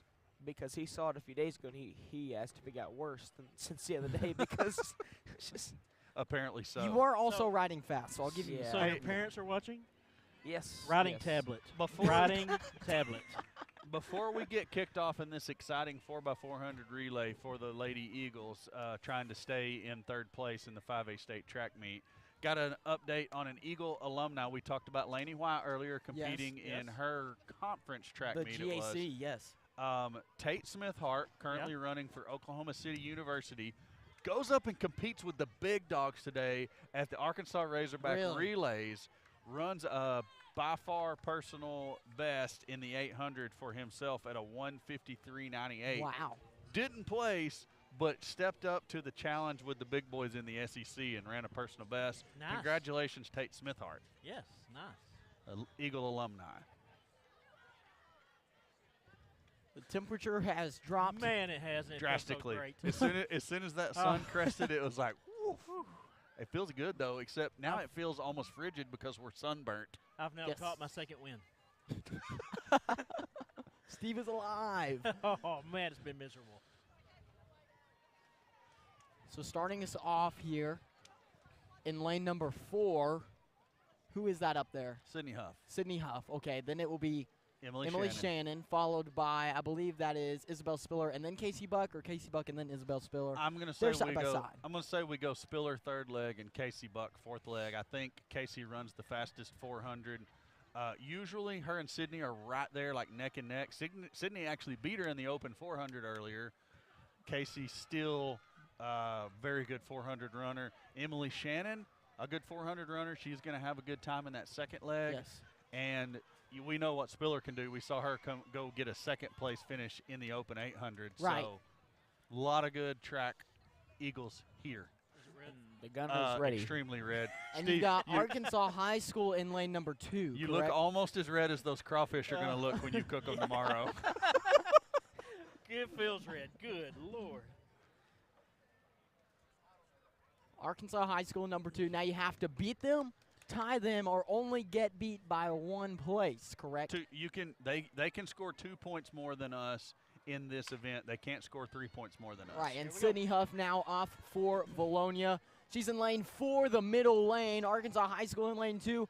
Those are the teams to watch on this race. Not much is going to change in terms of first and second, but the third and fourth can change a lot based on this race, as Arkansas High School is making a move already on Sydney Huff. Look at that inside lane. She is moving very fast right now, Corey. The question is up? that a pace you can maintain? Right. And I'm not sure. I see a lot of runners go out too strong in the 400, and they can't maintain it. We'll see if the Arkansas High runner can.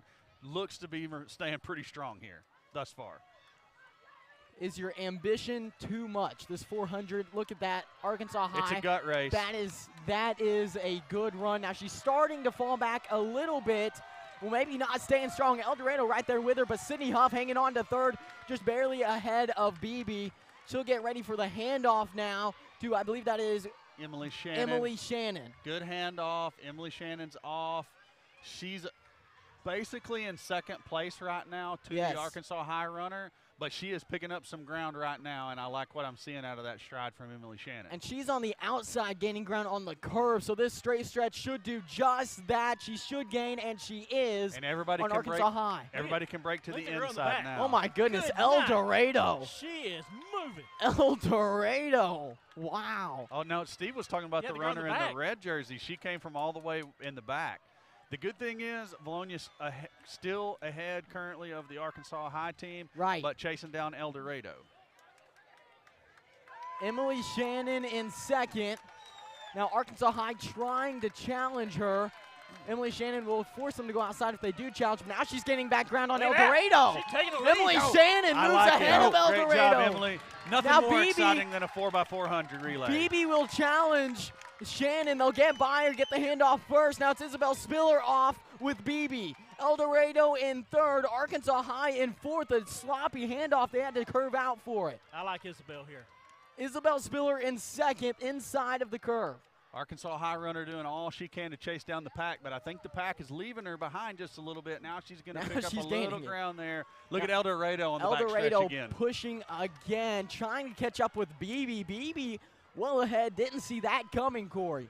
I did not either. BB with a really good start to this race. You got 4 teams right up there at the top. Anybody's race at this moment, and you got the fastest runners for each team yet to come still. Casey Buck for the Eagles will get the handoff from Isabel Spiller here in just a moment. BB starting to lose that first place spot. It looks like to El Dorado. Now she'll fight him off as Isabel Spiller starting to pick up on El Dorado. Arkansas High losing some of their stride coming down this backstretch. Spiller looks like she's remaining strong. She's closing the gap. It's going to be an interesting final leg here, Grant. We'll see how the handoff is. That's a clean handoff, and Casey Buck is off. Now Arkansas High hands off right alongside Lake Hamilton.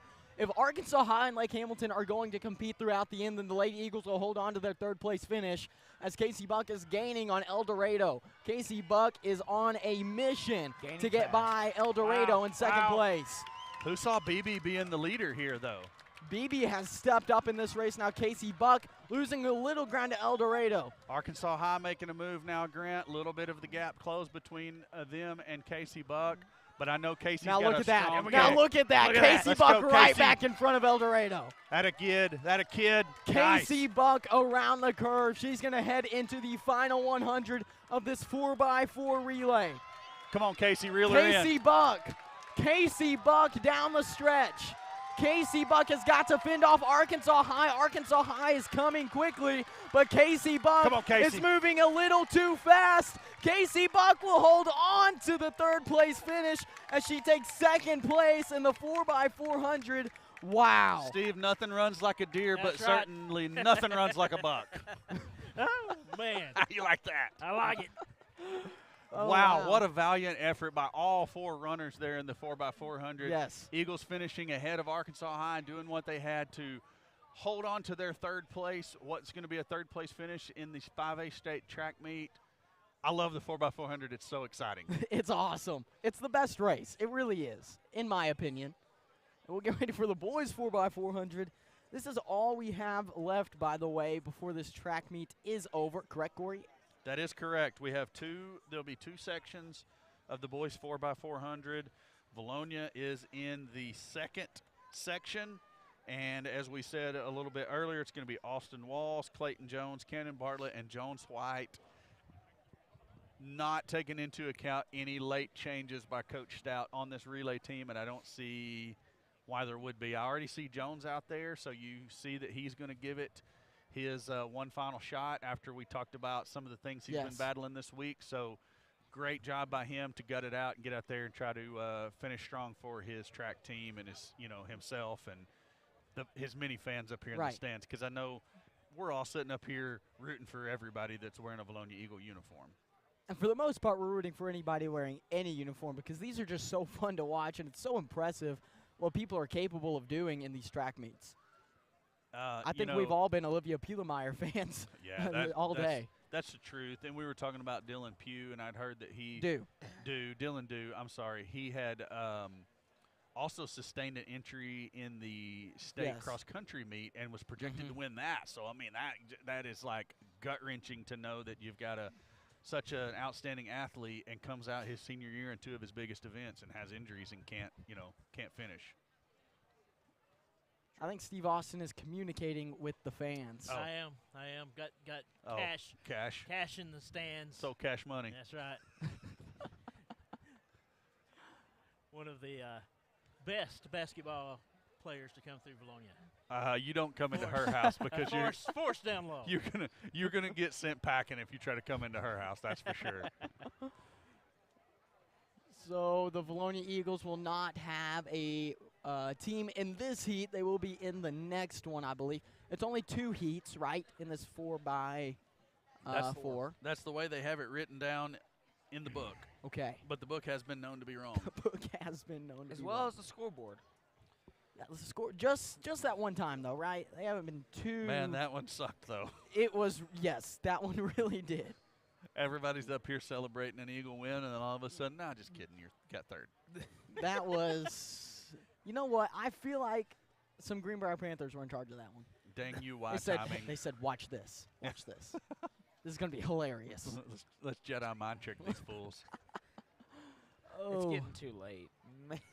But there's no sign. Yes. You know, it's 8:15, which usually we're still broadcasting any basketball games that start, Steve. But we've Sure, been but here we've been there all since day. 9. We've been here since 9. There's 2 dues on the Lakeside Yes. team. Now, I'm not 100% certain, but I think the not Dylan Dew is the younger brother of Dylan Dew. That would make sense. But So I wonder they may who's- be cousins. I'm not sure what the relation I wonder is. who's running in Dylan's place since he obviously is unavailable currently. The name came up earlier, but I don't remember what it was. He performed really well, though. I do remember that. He had a great race when he stepped in. Look at that inside lane. Wow.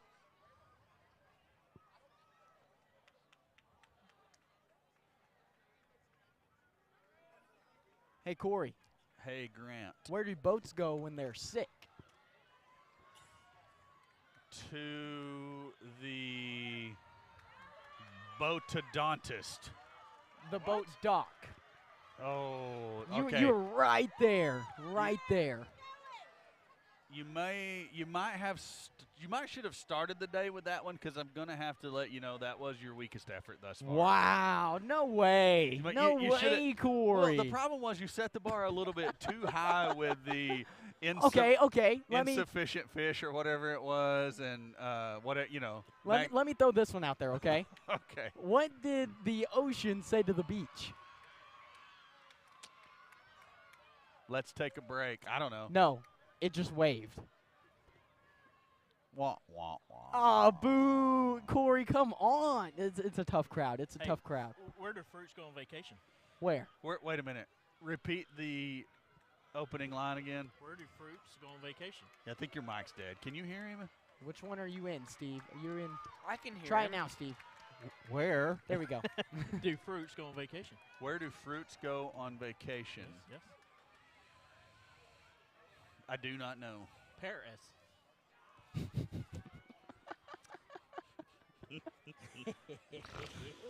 Oh my gosh. If two baseball teams were in a tug of war battle, who would win?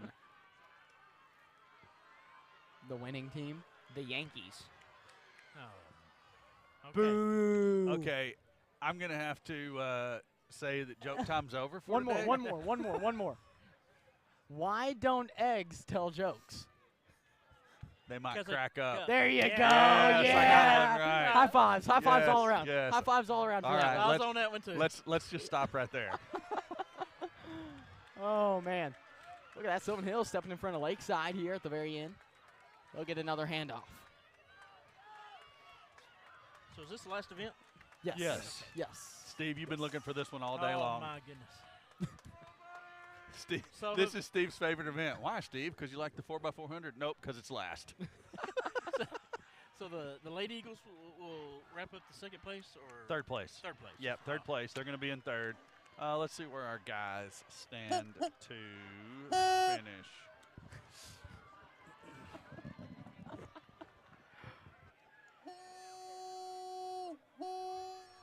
Dude, I'm so glad that Carl made the trip up here. I'm not. He had to get up early, right?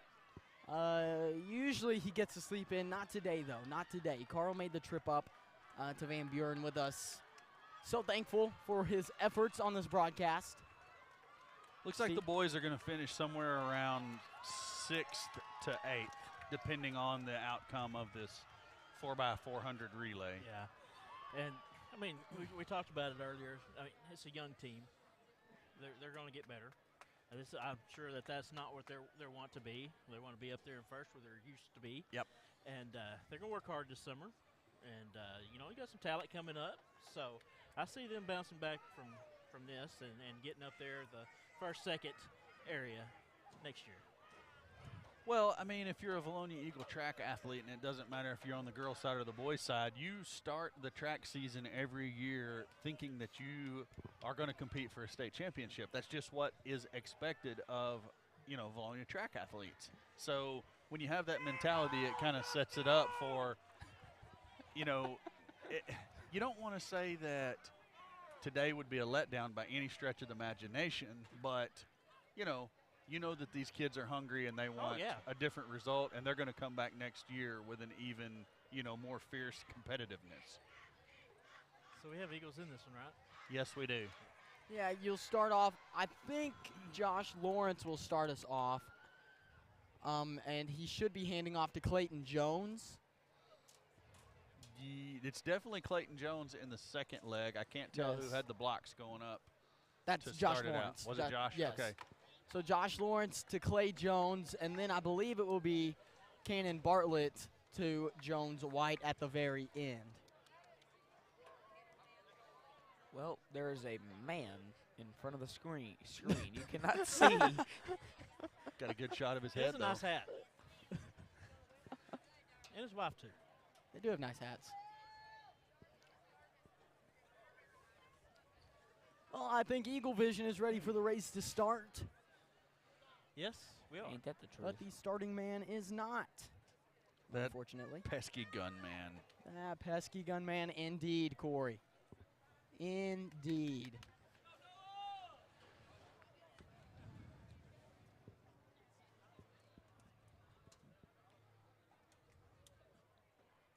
Josh Lawrence first for the Eagles, followed by Clayton Jones.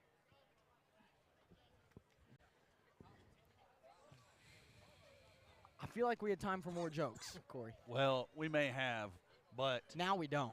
we did not need to make time for more jokes. How about that? I think you just hate the sound of children laughing. He's got to get them in. If You they're know, he's not got very much airtime left. if they're laughing at that, I definitely do. But in general, no.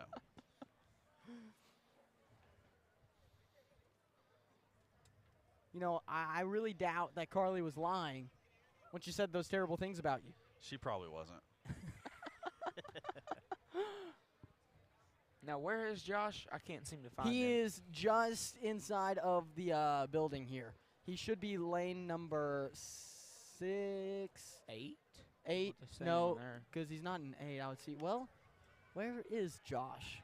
Josh is hiding. He is hiding. Is he an 8? Actually, yeah, I think he is an 8. Way up there. I wasn't looking far enough. He's behind the pole for you, I think. Unless. No, in front. In front. Right there. There you go. Hey, I'm extremely upset currently. Just gonna let you know. Uh-oh. I'm extremely angry. Why? Alan Wade drove right past us, did not stop to say hi, Oh, and is no. now sending me pictures of the menu from the catfish hole in Alma. Oh. Sorry, dog. Hey, you Josh didn't have the barbecue. Lawrence now in lane number 8. I believe that's that's lane number 8 where Josh Lawrence is running. He's going to be passed from the inside. It looks like that is Lake Hamilton making the move on, and they're still a little far off, hard to tell. And now I think Marion is going to challenge him as well. That inside lane is moving very quickly around the edge curve. Yeah, that. We will mix them together here.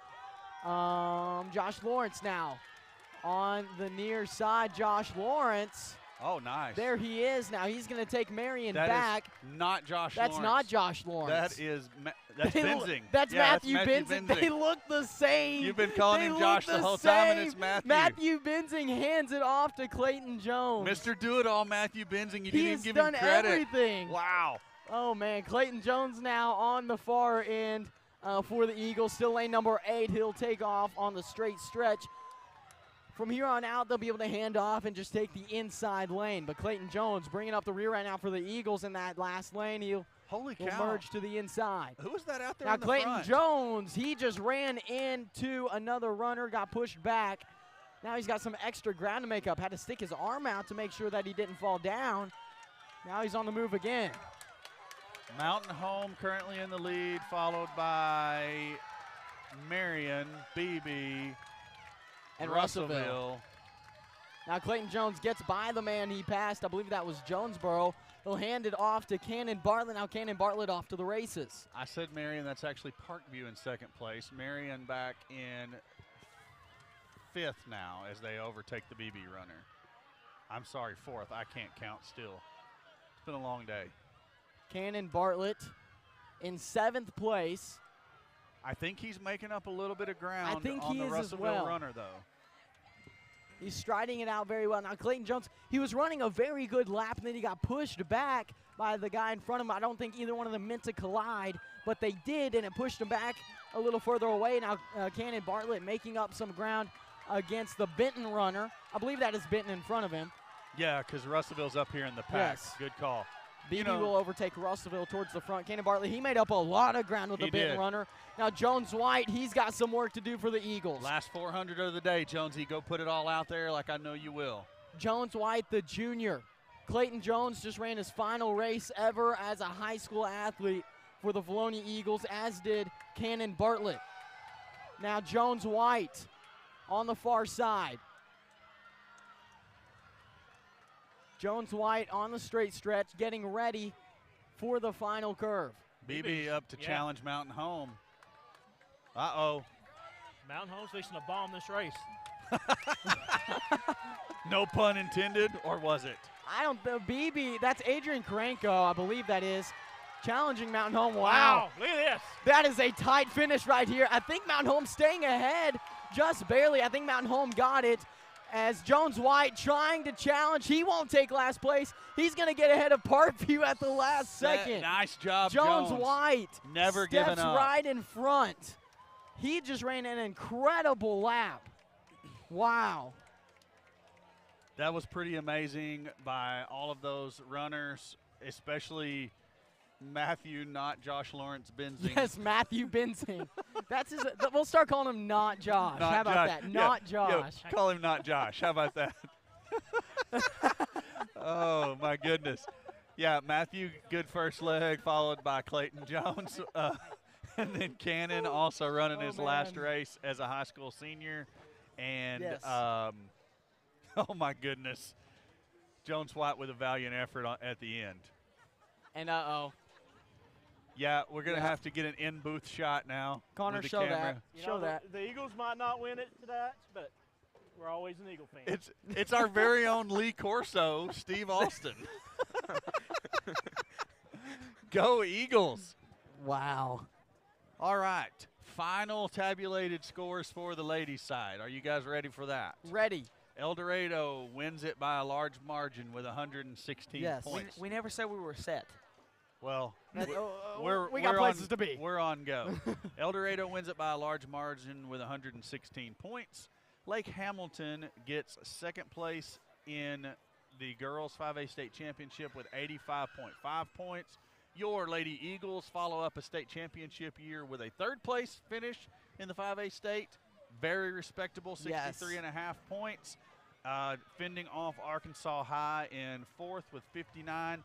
And to round out the top five, you have BB getting up in there with 45.5 points. That's the top five finishers for the girls' side. Now let's get down here to the boys.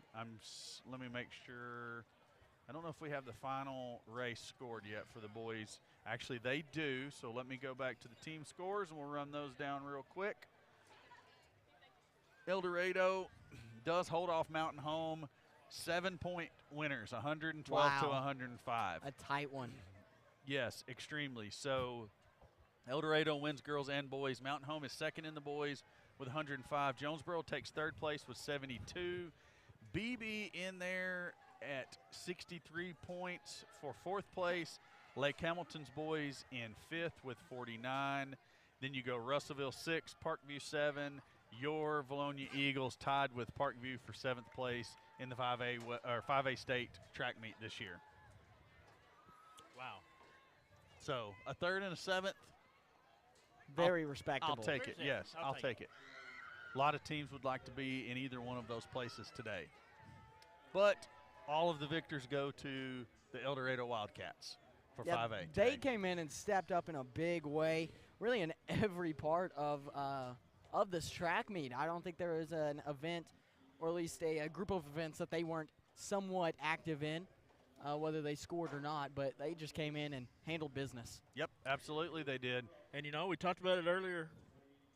You know, this is the first track meet we've done where either the boys or the girls aren't taking home a trophy. But, you know, I'm proud of them. They put it all out here today. They gave the effort, and I'm proud of them. Oh, 100%. You know, we were talking earlier about how we're obviously Valonia fans, but we're also rooting for just good performances by athletes. Yes. And a lot of that to go around today. I didn't see anything out of any Eagle athlete that didn't make me proud to be a Valonia fan. Absolutely. Lake Hamilton there with their runner-up trophy for the girls' side. Well deserved. Yes, great job by Pielemeyer and crew leading the Yes. You know, they pretty much swept all of the middle distance and distance events to put them into that second place spot. You know, that's where I think that was what kind of held our Lady Eagles out of a top two finish rather than a top three, was just a lack of those middle to long distance athletes. We just don't have them. And if Lake Hamilton would have had some really good field events, like even some decent field events, they would have been in good contention for first. They certainly could have won it. Certainly could have if they'd had some field event contenders. You know, you have to give props to El Dorado. You know, we knew coming in today that they were probably going to take first in both boys and girls, and they didn't disappoint. This is a very good El Dorado team. Oh, my gosh. Man. Talk about individual efforts. Good Lord.